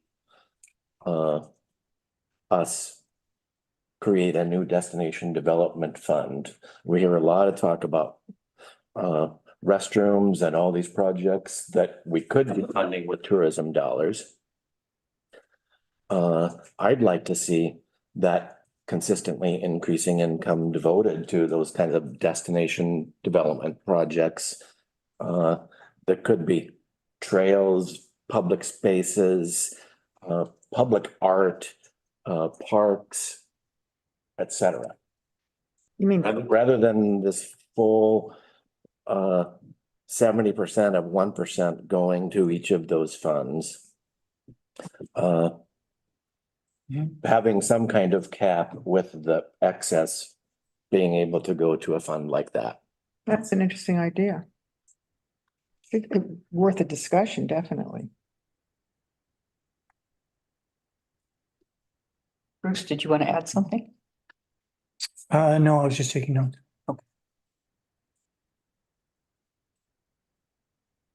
I think that's, I mean, this whole conversation, that to me is where I think we want to get to. Do you still envision, Gary, that all of the events that the TAC gives money out to, does that somehow change or does that stay the same? You just like to do something with the excess receipts? Yeah, I mean, right now, the Tourism and Arts Commission can't even give away all the money. There's more income coming in than they can give away. That's why we've got $1 million reserve fund there. And that's why we've started to have some conversation about widening what can be funded, because I think when we all wrapped our heads around what Tourism and Arts Fund was, it was a lot about events. It was almost all about events. There have been a couple of exceptions. But there's this whole category of destination development that does fit within the state law for how you can use those dollars. We did some of it with the Clutchie Creek Trail. So that was one example of a destination development project. Or promoting beach safety for tourists. It's another idea. I'm not sure exactly how that would work within the. Well, no, we don't know, because it's never been tested or tried. I'm not sure I want to be a test case. I feel like there's Somebody has to. so many opportunities for actually things that fit within the law, which if you're either talking about the tourism promotion or you're talking about the tourism facility, both pretty strict definitions. So tourism facility. Well, we've had this discussion before, Gary, and I disagree. I think there is room for testing it and for pushing the envelope and seeing what happens. I think that part of the reason it has not been tested is that you have to have the funds to be able to go ahead and test it and say, we're going to fund this. We've not had excess TLT funds to be able to go ahead and do that. We do use TLT funds for part of the expenses of HRAP. And we kind of extend ourselves pretty far on that one because it's a tourism related facility, which we are calling the ROCTAC. And it is largely tourism driven, but that's a stretch to get to there. And we do a good portion of the HRAP funds. But if we wanted to fund the lifeguards this year, we don't have excess funds in that dollar amount. How much this year? Yeah, but I'm saying, just but that's one of the reasons is good we're having this conversation. Is that if it's possible, and if I can do a little bit of history, because I found it fascinating, because this was before my time. Ms. Gary was saying we funded a lot of events. And over time, and with COVID and some other things, the conversation that was at the TAC board meeting is that we're getting less requests for events. And on top of that, people that had events were returning the funds. And so they're kind of like, well, we're not sure we're in the event business like we were before, where we have these funds to be able to do some things. And so, that might be something that we can do a reallocation on and, have a conversation with them for sure, because they're the experts on it. But there's things actually working against the old model. And I'm not sure that model is still the best one. I have got the feeling that they didn't necessarily think the old one was the best model. When you say they, who do you mean? TAC. Okay. Tourism and Arts Commission.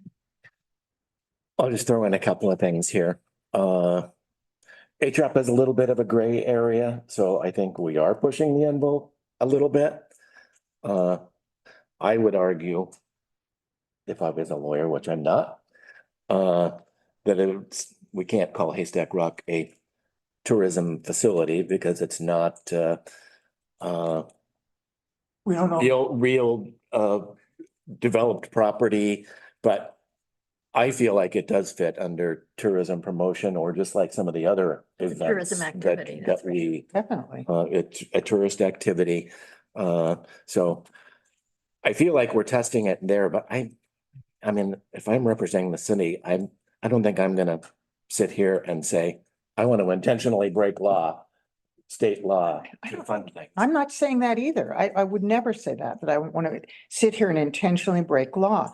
I'm talking about having a discussion about the only way things get moved is if people take chances or try and move the needle. And maybe we'll fail in it and maybe we'll fail again. But eventually, if we do it and other people start doing it, things begin to change. That's how you make change happen. I think That's all I'm talking about. And I don't think this is actually what we're supposed to be discussing right now. So, That's not, yeah, sidetracked, but how come we're sidetracked? I don't know. Andrew, I see you. and interrupt this. Yeah, let's try to have this conversation. Yeah, this is not for now. To add something. Go I'm ahead. sorry, can somebody explain to me why we're not on track to our discussion? No, that's part of it. It's use of dollars, so it's Right. not Right. that far off, but I think that This is a bigger discussion that we're talking about. I've had some conversations about being involved in changing the state law. I think there's potential for widening it, but that's a process. Right. So I think that's a legitimate conversation.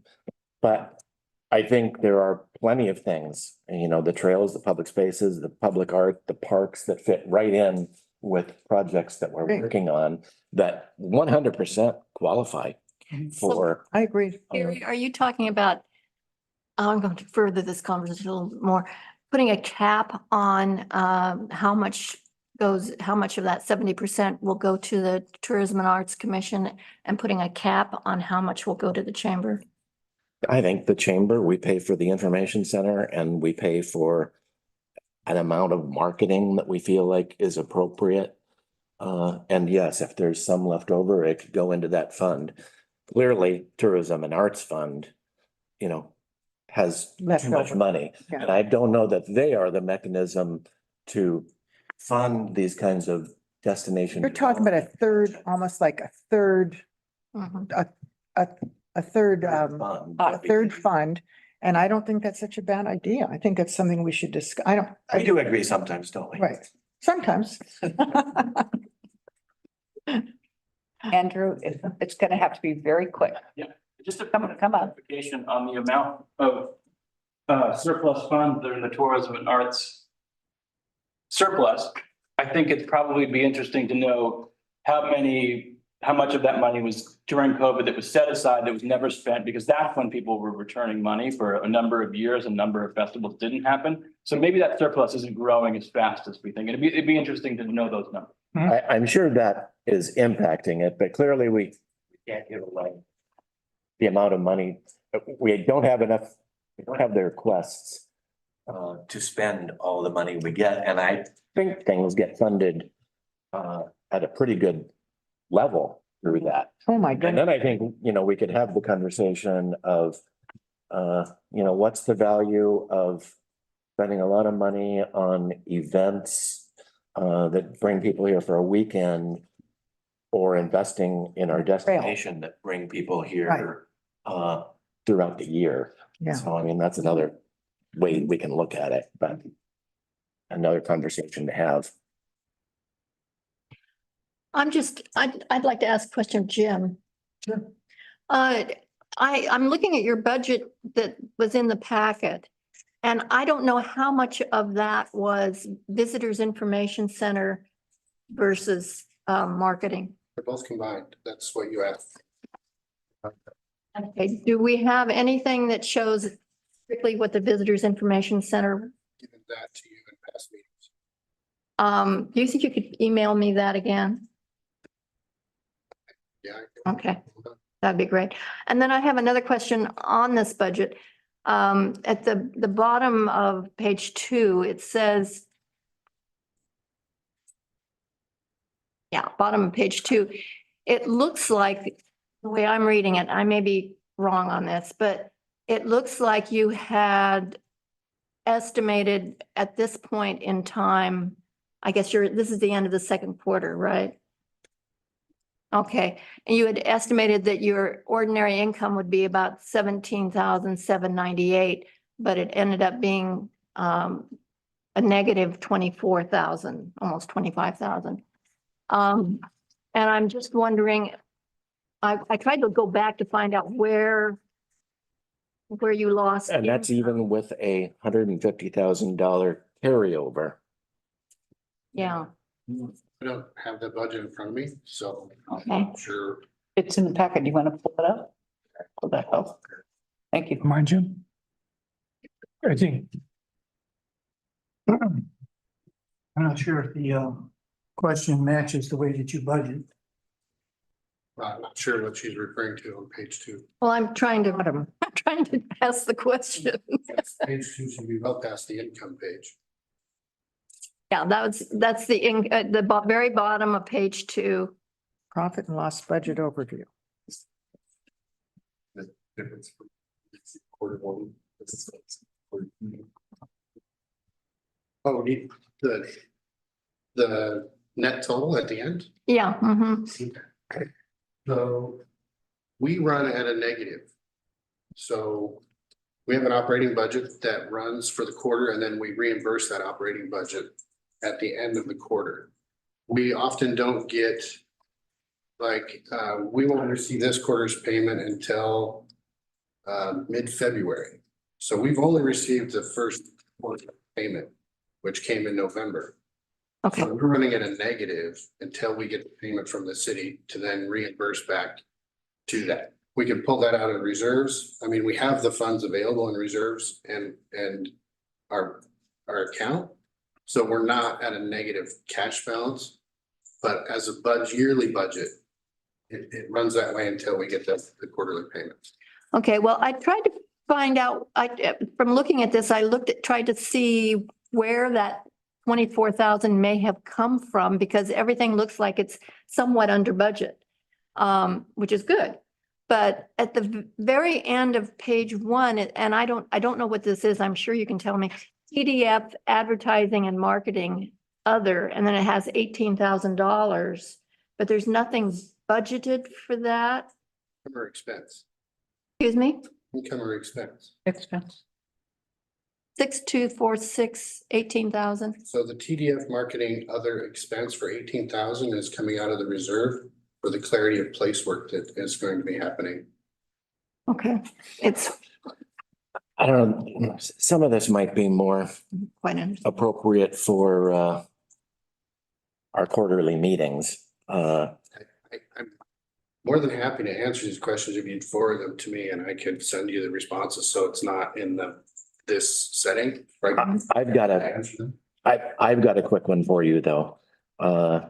Total income on July 24. Give us the number, please. So we can look at it too. Where are you looking? I'm sorry, what? Can you tell us where you are? I'm looking at total income. 4081? No, the total for just below that, Okay. 362,000. 624.60. That one? Yeah. Okay.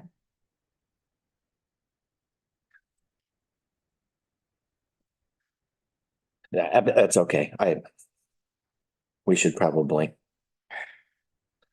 Again, this is probably something more appropriate for our quarterly I think so. meetings. Well, the reason I bring it up is I'm just, and we're talking about we're talking about lodging taxes and where they're going. And this is one of the places they're going to. And if we continue to talk about Gary's idea of putting a cap on where the money is going in existing places and try to create a fund for on other projects that the tourist taxes could be used for, then we need to start talking about some specific money figures. Yeah.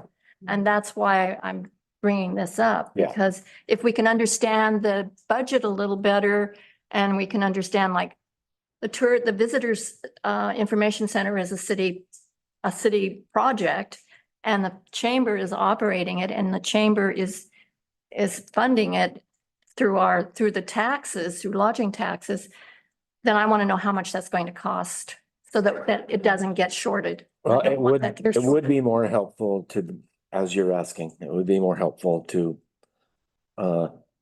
see line items for the information center. And I don't know if information center and marketing should be separate budgets, or whether it should just be clearer in the income statement. Again, Gary, I've provided those split for you in the past, and you guys specifically requested a full, entire, complete budget. So that's Right. Right. But what we're trying to do is, I understand what you're trying to do. I just wanted to point out that I provided what you requested. well, yeah, And you previously you provided us with only the marketing. So we've had no idea where the rest. I've provided all of that previously to you, to the council. I have. Is it even possible? I'll provide it again. I'm just pointing out that it's. Jim, is it even possible to give us a budget with both on it broken out next to each other so we can see everything all at once broken out? Well, even the reporting requirements in the contract say we're supposed to be saying a year-over-year analysis, and that would be something that would help when we're trying to figure out, where this money is going, and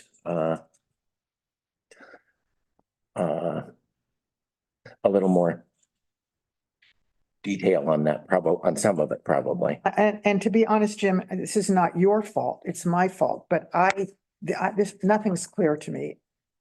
From this format, it's not more clear to me than it was before. I'd like to take a second and explain my frustration with this. Mhm. I've provided in the past the year versus year comparison. And you requested something different of me, and I provided what you requested when you asked for a breakout of those. And then the last one, you asked for a breakout of the marketing expenses. So that's what I provided the last breakout for you. This time you requested of me to provide the overall budget combined so that you can see the overall budget. Now you're asking me for another option. My request to you would be to clearly define what you want so that I can provide what it is you need to make the decision.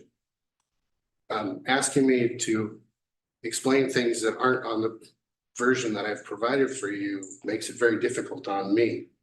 I want you to have all the information to make the informed decision. That's my goal, and to prove the value of everything that we do.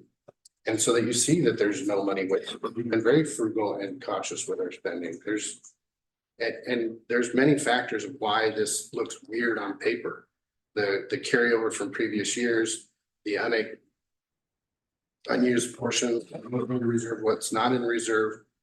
I'm happy to sit and explain all of this to anybody, because this is not a conversation that can happen in a public meeting in a quick fashion. I'm more than happy to sit and go through with anybody who wants to understand this budget. It's very complicated because of the way things are when the money comes and where it goes. So again, I'll offer to have that conversation at any time and provide you precisely the information you want, if you can explain to me what it is you actually want. I don't know what would be easier on you, whether it's a information center reporting side by side with a marketing reporting.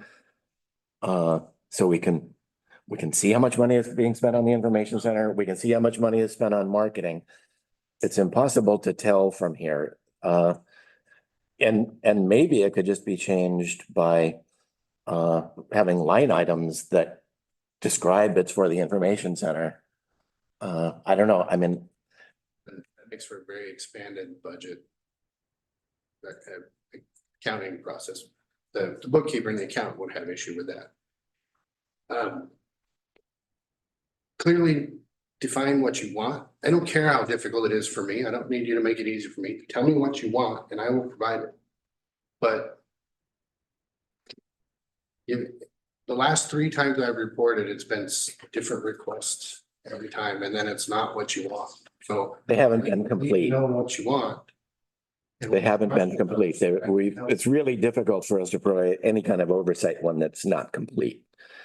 So my personal preference would be to see an information center budget and a marketing. Side by side and everything broken out. And then this one also. With the year over year analysis as the contract requires. So can I make a small request? If you work with Bruce on what that is and give me that in an email so that I can verbatim provide what it is you guys want, then I will do that. Let's get it in the minutes. So repeat, you want to repeat what you just said? It was my preference, but I would like to see the visitor center budget and side and a marketing budget. Side by side and But do you want broken out. actuals also? You want just the budgets or do you want the actual? Actuals, budget, Okay. and previous year comparison. Just 1 year, Year over year analysis, as the contract says. so one year back.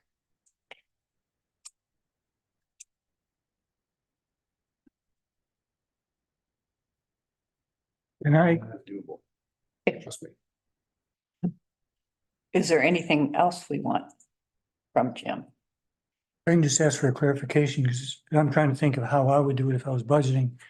Do you, are you asking for, when you're saying side by side, does it make sense or do you care what the personnel is versus in the, Well, part of the personnel goes for one and some of the payment for a person might go from another budget.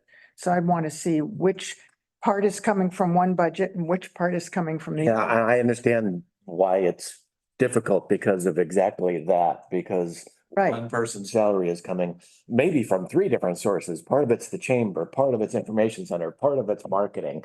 Right. So I don't envy your position and what we're asking for here, but somehow we have to be able to wrap our heads around what is what. I just want to understand it and I need a lot more detail than this. So can it, I don't know if it can be done in one budget or if side by side means Yeah, I the don't same know. document. Physically, I don't know enough about accounting to know how you would have to set that up. Standardize this report so that it is understandable to you and it's the same report quarter after quarter so that we don't keep going over different projects and different what's this, what's that? If it's all there for you to see, then you can provide those questions and I can answer them. Switching how it's presented and what's presented, what's requested makes it more complicated. Yeah, I see the two separate ones as being easier for me to look at them, but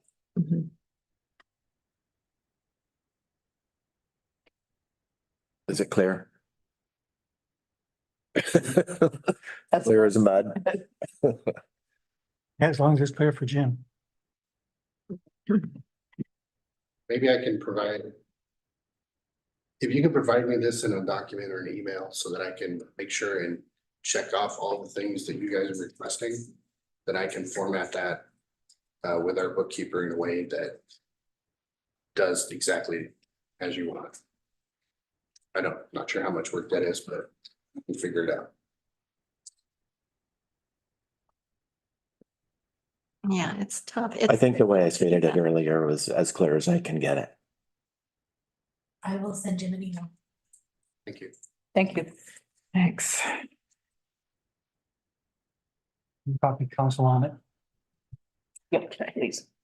So are we going to continue that discussion about, for instance, the Tourism and Arts Fund? They get the 70% right now, right? Yes. And how much do they usually spend? About 250, 300,000? It changes, but you're probably in that range. And so is there something, is there a, I don't want to short people and short events, but at the same time, I want to make sure that we have an adequate amount in a third fund to be able to fund some of the other projects. So how do we determine how much of that 70% would go to the Tourism and Arts Fund versus how much of it would go to that third? To tell you the truth, I'm not that worried about shorting people because I think, our budget is so generous, really, it is. I mean, I just look at the county budget when I told you I sit on the Cultural Coalition and the amount of money that they have to give away, it's from the state, it's state money, is so tiny compared to what Cannon Beach gives away. I mean, I think we really do a great job of funding the arts. Just amazing job. In an effort to clarify things a little bit, I'll probably muddy them, but there's another part, and this predated me, and that's that the TAC was trying to accumulate funds because they had to distribute them just partially because from a cash flow. And so they were building that up so that they could just go ahead and do, if somebody wanted or had a request, they could go ahead and pay that request. Now, because sometimes events would come up and you would only have one or 2 quarters of income. Right. Right. So that's trying to solve that problem. There was actually an intent to go ahead and try to build that fund up. Okay. Now, whether or not that's still important, I think would be worthy of a discussion with the TAC to go over that, because if they're not getting the same kind of events and that sort of thing, maybe that doesn't need to continue to happen. And then you can talk about, disbursements, but that was a conscious effort. And so when we're seeing those large numbers, that was something they were trying to do. Okay. I've seen funds like this, and they not only have a finite amount of money that goes into the program, but there's also a maximum amount of money that goes to any entity. And I mean, that's another thing for us to consider. I mean, we've funded things over $40,000 in some cases. That's true, Gary, but I think if you were to look at an average, it'd be quite a bit lower. Probably. My recollection, it's in the, $5,000 to $10,000 range. There are. I bet it more averages somewhere in 20. Yeah. Okay. Yeah. I still wild guess. But And it's my impression, I remember those conversations. I used to cover the Tourism and Arts Fund when it was first started and then as the years went on. And I remember the discussion they had about setting money aside. And it was exactly for that. It was to pay a year in advance because people were coming in and saying, well, I can't make plans 10 months down the line because I don't know if I'm gonna be able to pay for it because I haven't gotten any income yet, so I can't give them any money in advance. And they said, well, in order to solve that problem, then let's start putting money aside so we can start having the entire amount available for that year so they can pay out the full amount when they make the donation. But I don't think they ever have done that. My impression is that they've never actually dipped into that fund to do that year in advance funding. I think it's always been, pay as you go kind of situation during the year. I don't think they've ever gone into that fund because, you're. I know sorry. I don't think they got a chance to once COVID happened, everything has changed. They've also had some of the conversation we're having here tonight about funding things other than just events. I mean, Clutchie Creek was an example. But I think, when Greg Swedenborg was on there, I think he was seeing the opportunity to fund more destination development kinds of things. So I don't,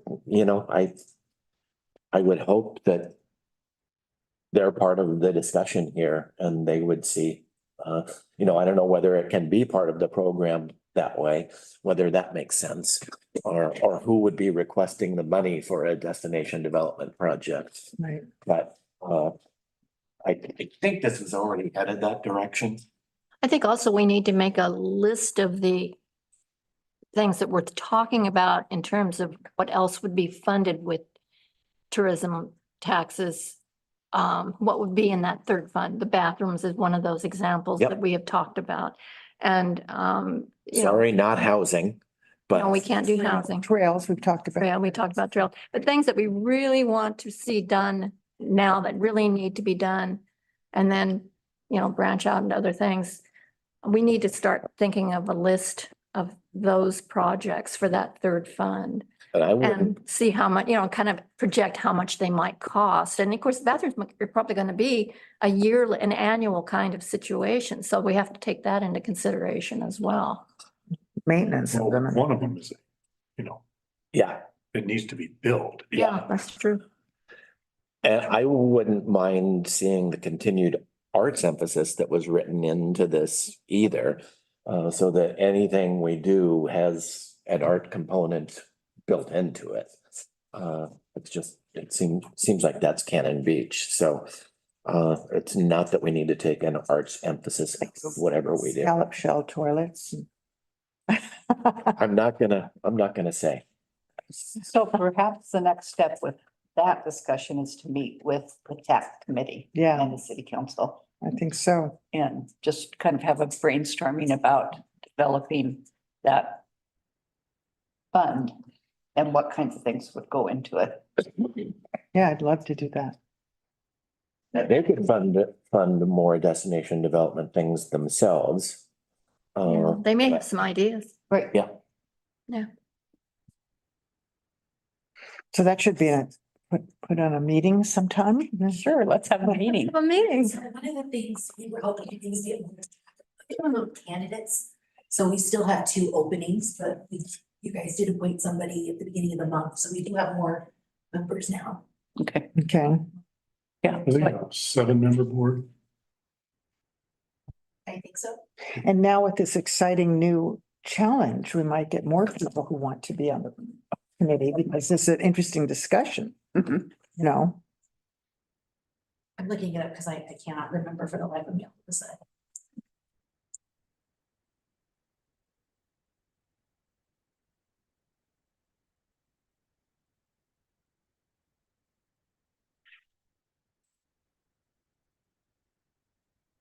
We have 7 and I still have 2 vacancies.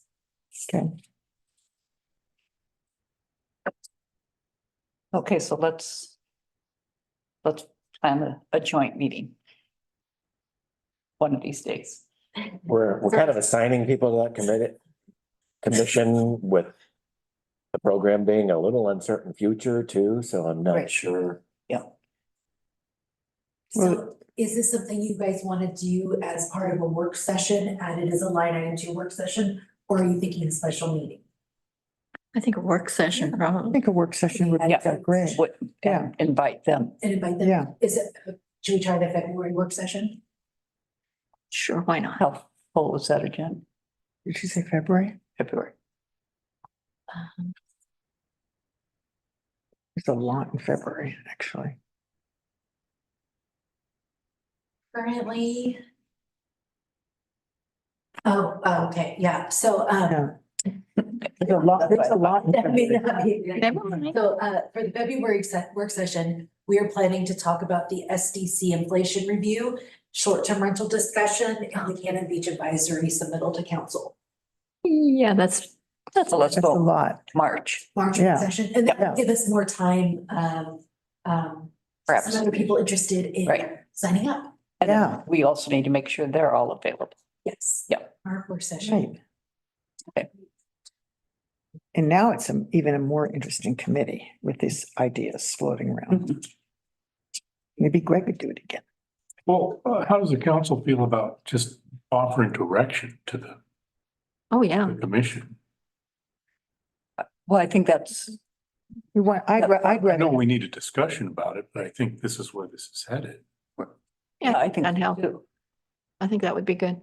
Well, I think they're along the same lines as you are. They want to improve the product. They're looking at alternative options.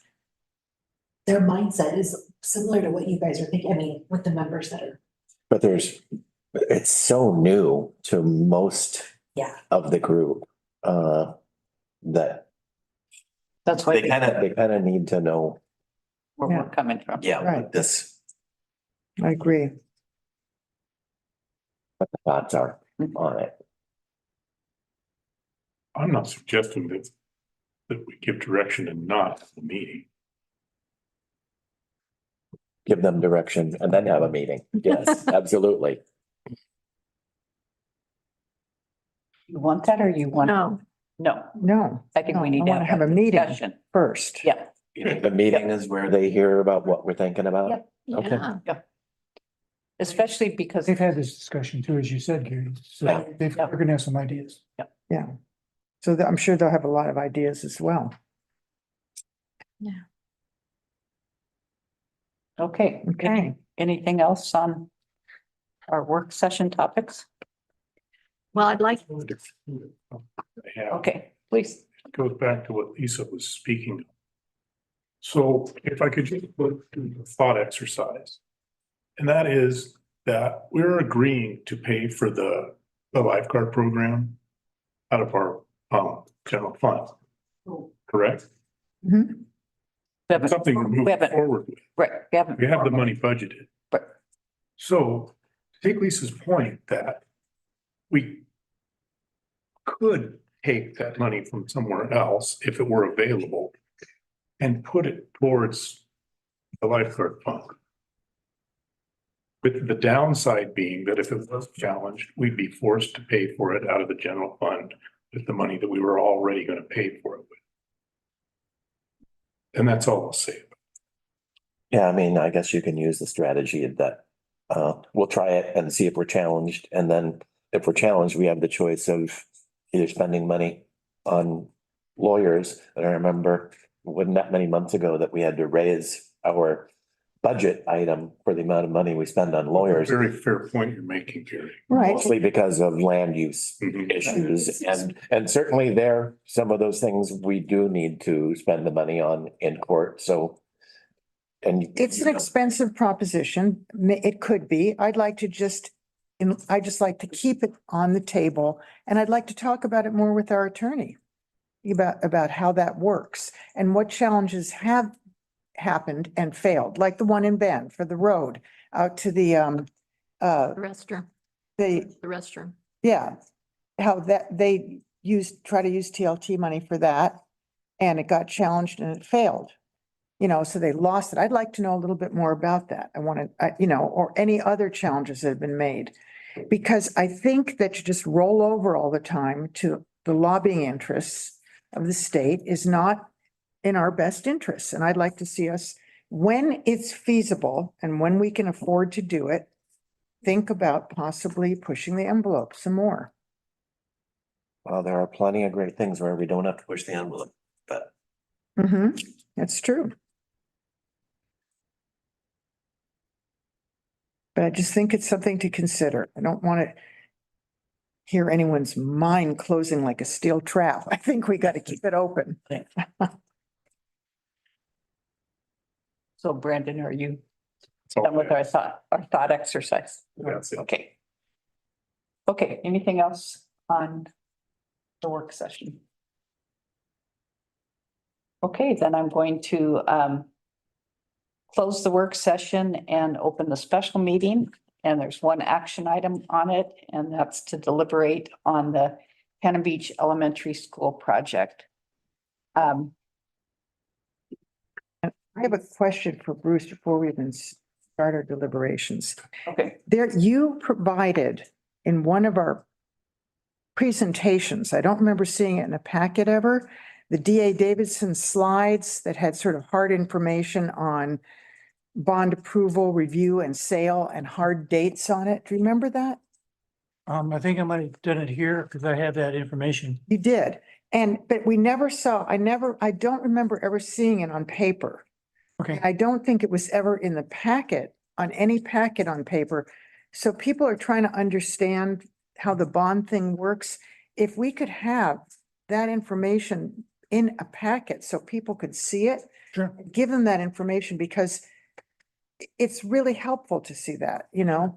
And I think sometimes there's an assumption that we or anybody understands more than they do about those bonding issues. And I, for one, need all the help I can get in understanding it. And I think that it'd be great to have that available for everybody to see.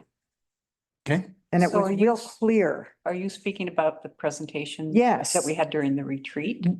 Yes, exactly. There were some slides that went up on the, on this projector thing that had hard dates for when we have to have approval, review and sale of the bonds. I think one was February 6th. I think that was approval. Was that February 6th? February 9th. February 9th. Okay. That's a meeting night for you. Right. And I don't remember the dates for review and sale, but I mean, they were there and now they're gone because I didn't copy them down.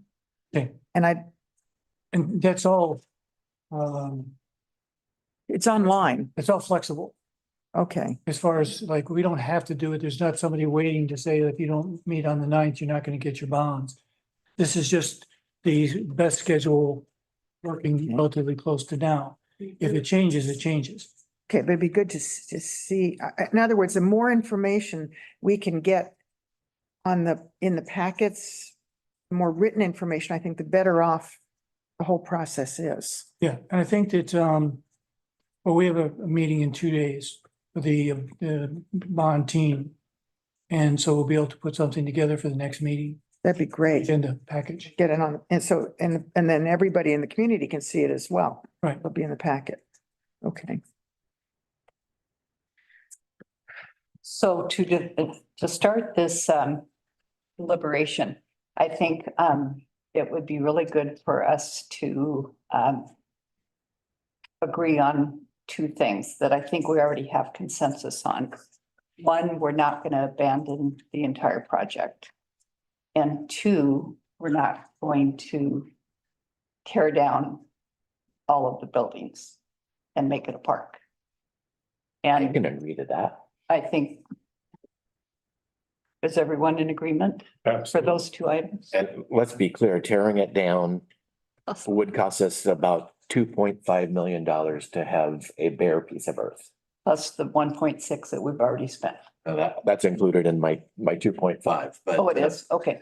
I'm thinking $1 million for the demolition and we've spent 1.5 already that we'd have to reimburse from the general fund, I believe. We don't know that yet, but yeah, probably. And I will say that idea, again, was not abhorrent to me personally, but when I heard from the community and people wanted to keep that building, And that I would say that I heard it and heard it and heard it. And when I went down to the school and was all the people there looking at it, that's what I saw. People wanted to. So because of that, Yeah, I think if we went with the people who just want to tear it down, we'd lose probably 75% of the people who Right. have Want to keep the negative building. thoughts about Yeah. this. right, Okay, so we've agreed to two things? yeah. Okay, And that we're not going to tear it down and make a park. What was that and the other one is just to completely leave it alone. Oh, no. yeah, okay. I think Okay. we can agree. Okay. Now let's start deliberating. Well, the next step is, and first of all, I think it is important for us to acknowledge the money. Mhm. $12 million is a lot of money, and we've looked at it. We've looked at where we can cut, and I think we can talk about that. But I feel like we need to acknowledge people's concerns, although I will say that it's lodging, the dedicated lodging tax dollars, and I would, there's some that are still concerned about this becoming a property tax liability. And Can you, well, I just wanted to, we had a direct question asked, what if the bonds can't be paid back? That's what someone asked tonight. And can you answer that, Bruce? To my knowledge, there would be a restructuring or a negotiation. It's not like a car where somebody's going to want to come and take it. Repossess it, right? Point, they don't want that. They're not gonna want those buildings. They're gonna want to get paid. So it would probably be somewhat of an extreme situation. And we would find some way to go ahead and do a workout on it. But I think that what people are afraid of is that all of a sudden we're gonna slap a raise in property tax or a raise in the food tax, or try and push through a bond measure paid for by taxpayers, that kind of thing. And you don't envision any of those things. Not now, I don't envision them. I think if you were going to do something that is going to be a direct tax on property, for example, you would need to have a vote on that. Unless our situation is so extreme, it has to do with earthquake or something along those lines, that we would rely on insurance and some other things to try to make that work. just like any of us would. Yeah, Right, okay. right. But I mean, to say that we would never have to take a particular action, I can't. A future council might think it's the best idea in the world, and That's true. so Yeah, we can't speak for what I- the council would do. That's the problem. And there have been several people have asked the question about, can this be insured because it's in a tsunami zone? Yeah, all of our properties are insured. And so there is no question that it could be insured for the full amount. I don't believe that that's going to be a problem because, well, I don't know what the value is of this building, but we have it insured. But we insure our lift stations and everything else we have too. So the next thing maybe beyond tearing it down, a lot of people are thinking minimally bring this facility up to code. Just repair the two buildings, don't worry about the fancy windows. Leave them separate. Which, So are you talking about doing it in phases? No, he's talking I'm about not. a minimal job, where, in other Okay. words, where Is addressing. which we could probably lower the price of this to $7 million if we, $7 or $8 million, if we just repaired those two buildings and left them as separate.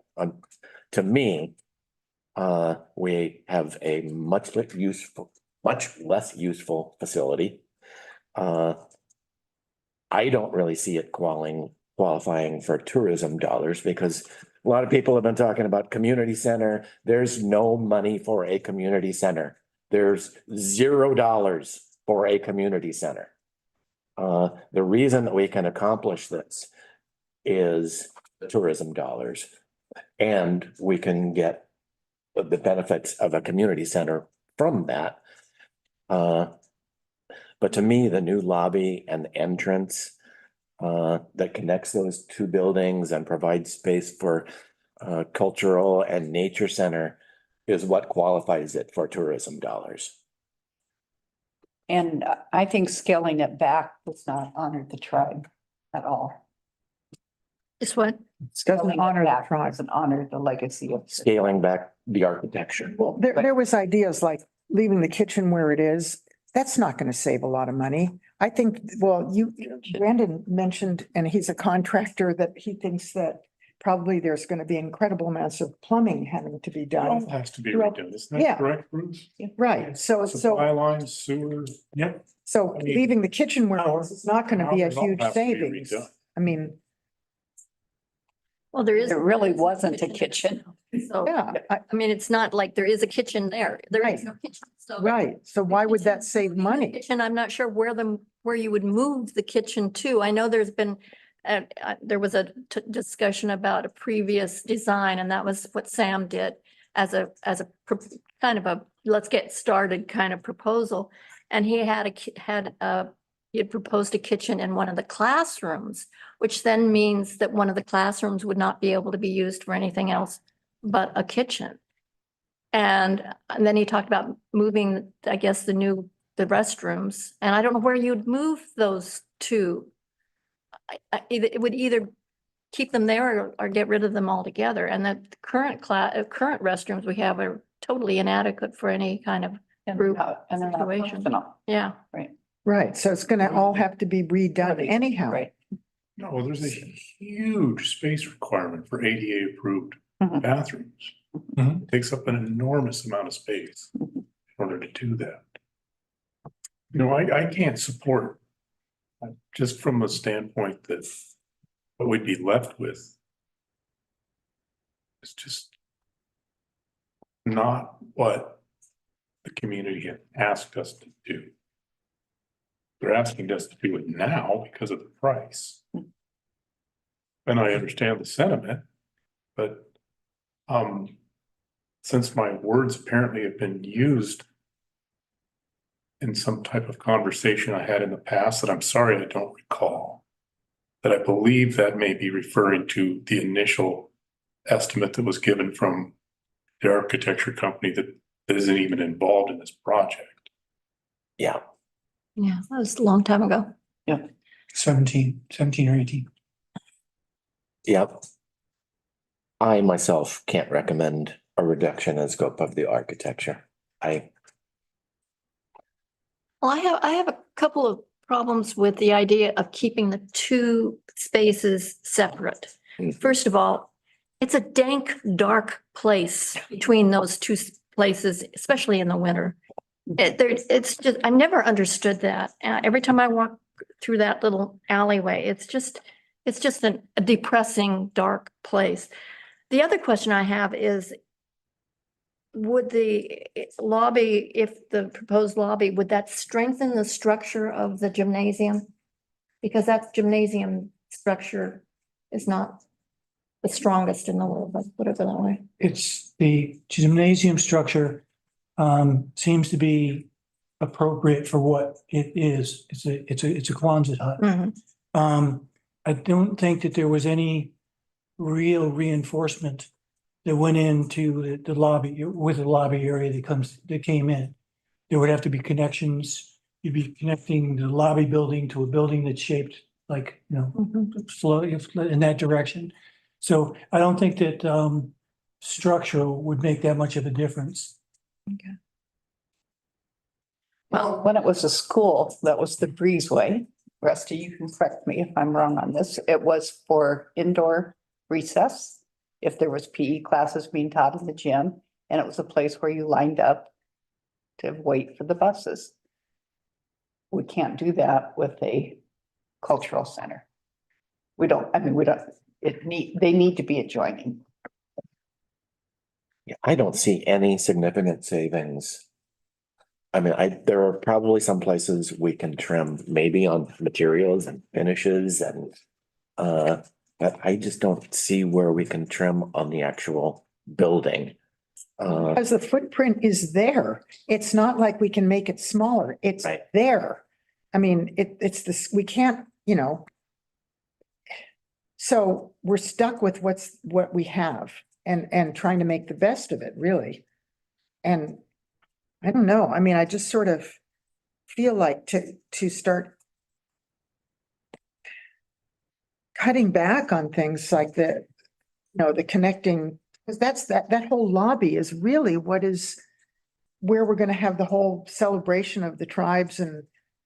Well, and also I think keeping them separate you'd lose the versatility of the whole structure. I mean, this way you have the ability to flow in and out of the both buildings. And plus you have the lobby, so that there's a lot of versatility with having that in there. I just keep thinking of ways, I haven't come up with one way that we could still have building function as we want it to function, where we could cut money out. I can't, and unless any of you have an idea. Well, it's the exterior, not the exterior, but the grounds. The landscape. Yeah. Well, we have I already. think we should talk about that, but I mean, do we want to talk at all about delaying this project or, I mean, because to me, I think a lot of opponents of this project know that a delay means it will never happen, that it will cost more. We have funding now and delaying is pretty much going to assure that we can't afford this. I mean. No. Well, we know exactly how much it's costing. Right. To the tune of $100,000 a month. Yeah. And and as a contractor, that's realistic too. Absolutely. Okay. Well, and I think Project of this scope. any reduction in terms of the construction of it, yes, there may be places where we can reduce it, but it's not going to affect the debt service. I mean, it's going to have to be a lot of money to reduce any kind of the debt service that we have per year on this thing. So what is it, $1 million? For every $1 million, you can reduce it by $100,000 in debt service. True. Yeah. So, which is. Yeah, I bet we I don't even know where we get $1 million in reduction for I it, bet we can frankly. come up with some reductions in scope and, you know, we can cut hundreds of thousands of dollars out of this. But that's not gonna, But it's not gonna make any it's not difference. gonna make that much is your difference in debt point. service. Bruce, did you have something that? Yeah, when we start talking about, doing the reductions, there's certain things you're gonna have to do by code, which has to do with the seismic upgrades. And the roof of the classrooms has been done. Some of the work on the bracing has been done in the gym. But you're still gonna need to do the walls in both buildings. And as Brandon was pointing out, I mean, forget that there was ever restrooms in any particular location, heating system, nothing. I mean, it's the electrical systems all got to be replaced. And so you're going to have to do that before you really start making anything cool happen. That all you have those costs. You don't get away with them. So I want to follow up with Brandon's comment about the exterior and the park. And I feel like, again, I want to acknowledge the community input, that they want to have some say in this. And, and we have had some say. We've asked to simplify the landscaping plan. I mean, that was the community design review board, and then us saying, yes, we should reduce that. I just wonder if there are other parts of the project, exterior part where we could have more community involvement. And I would not want to give up the Southeast Plaza, the Story Circle, or the pavered plaza in the middle. But then, you know, there's structures and play areas and things like that, that again, the personal opinion, but I realized a long time ago that I have to let go a lot of my personal opinion because of what other people want on this. But I mean, to me, that stuff is stuff that could be developed.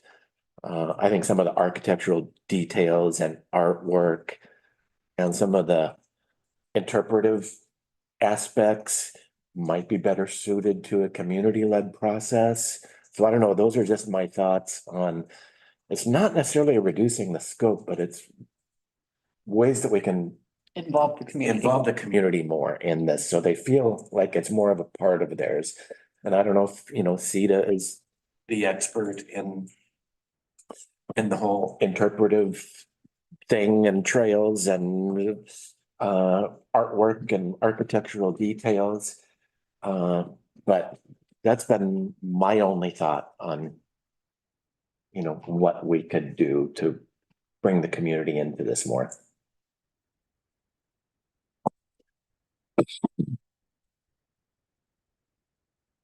Are you talking about having another community meeting about the landscaping and the whole park area, what to do with it?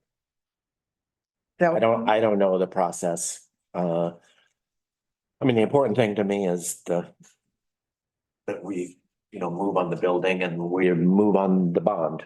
And so I don't know if a process, what a process could look like, might look like for that. Or whether it makes more sense to hand it to the professionals and say, give us a finished product. And so I'm bringing that up to hear your opinions on it. But we haven't approved a landscape plan, so that's something that not, still has that's to be right. submitted to us. And we could ask in that submission to try to cut as many costs as possible and yet still honor what the tribe would like. Do any of you feel like my list of Southeast Plaza, Story Circle, the pavered plaza, central courtyard area, is there anything else that anybody thinks for sure we should have? I just want to see their whole landscaping plan, the whole Yeah, I thing, think it's got to be the whole thing, the whole picture of what they're going to. and then decide if, And then you we know, say, no, let's not do this, let's not Okay. do that. Or do it somewhat differently. Yeah, right.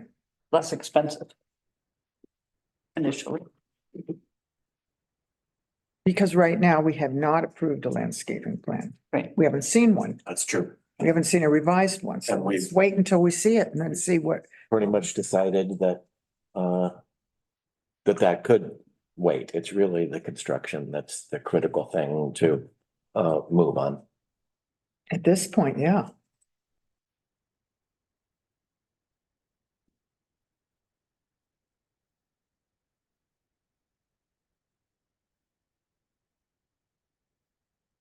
You can make a motion?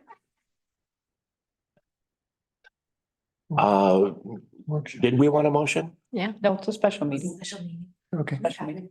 Yep, So yes, it is a special meeting. Okay, and does the motion involve the bond?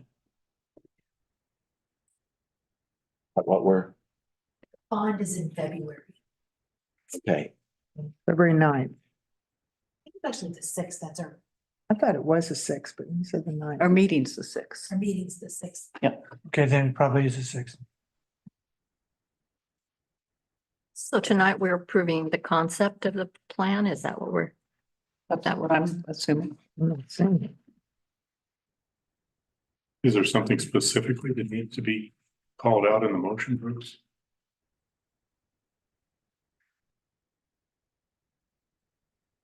Yeah, we don't have a sample. I think that for us to be able to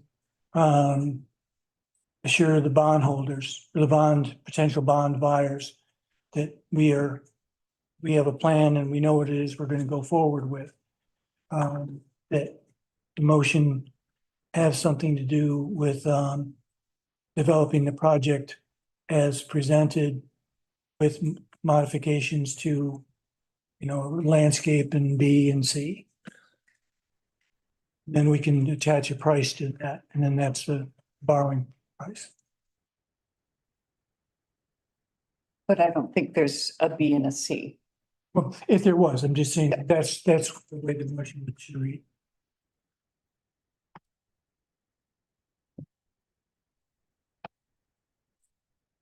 So I could move to approve.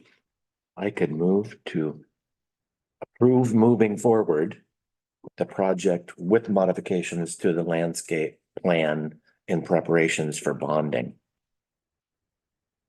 That help?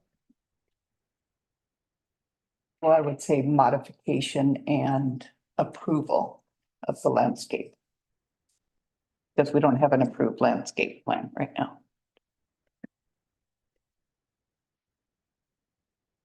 That makes sense? Gary moved to approve moving forward with the project with modifications and approval to the landscape plan in preparation for bonding.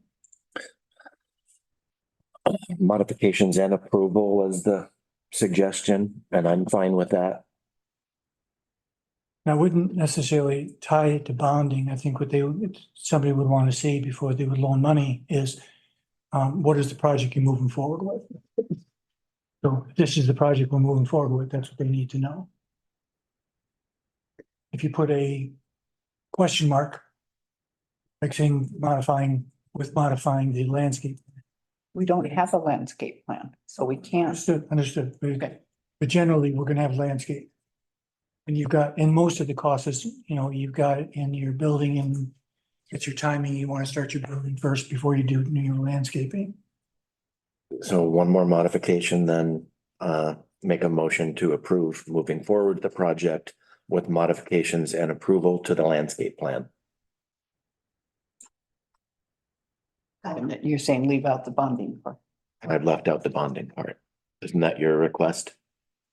Because we'll have a resolution for the bond. Mhm.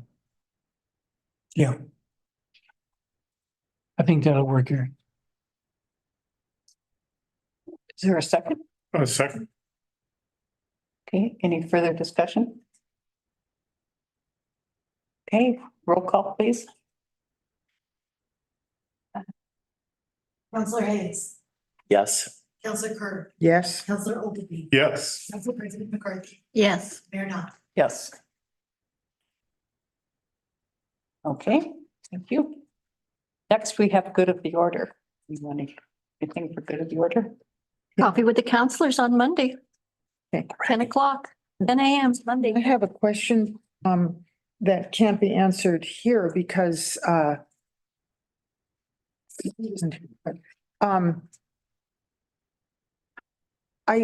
heard from community members that there's been a lot of tree clearing on the hillside of the Moon property on the east side of Highway 101. Mhm. And my understanding, when the council by a majority approved the zone change for that Moon property, was that they were only going to develop 4 of the properties on that. They were not going to develop it as an R2, even though it was it was rezoned as an R2, because the slopes forbid that. According to the ordinances, you can't have an R2 on those kind of slopes. We approved it, or the majority of the council approved it anyway, in opposition to the planning commission's concerns. So I want to know what's happening up there. And I don't know. Find out. Okay, that'd be great.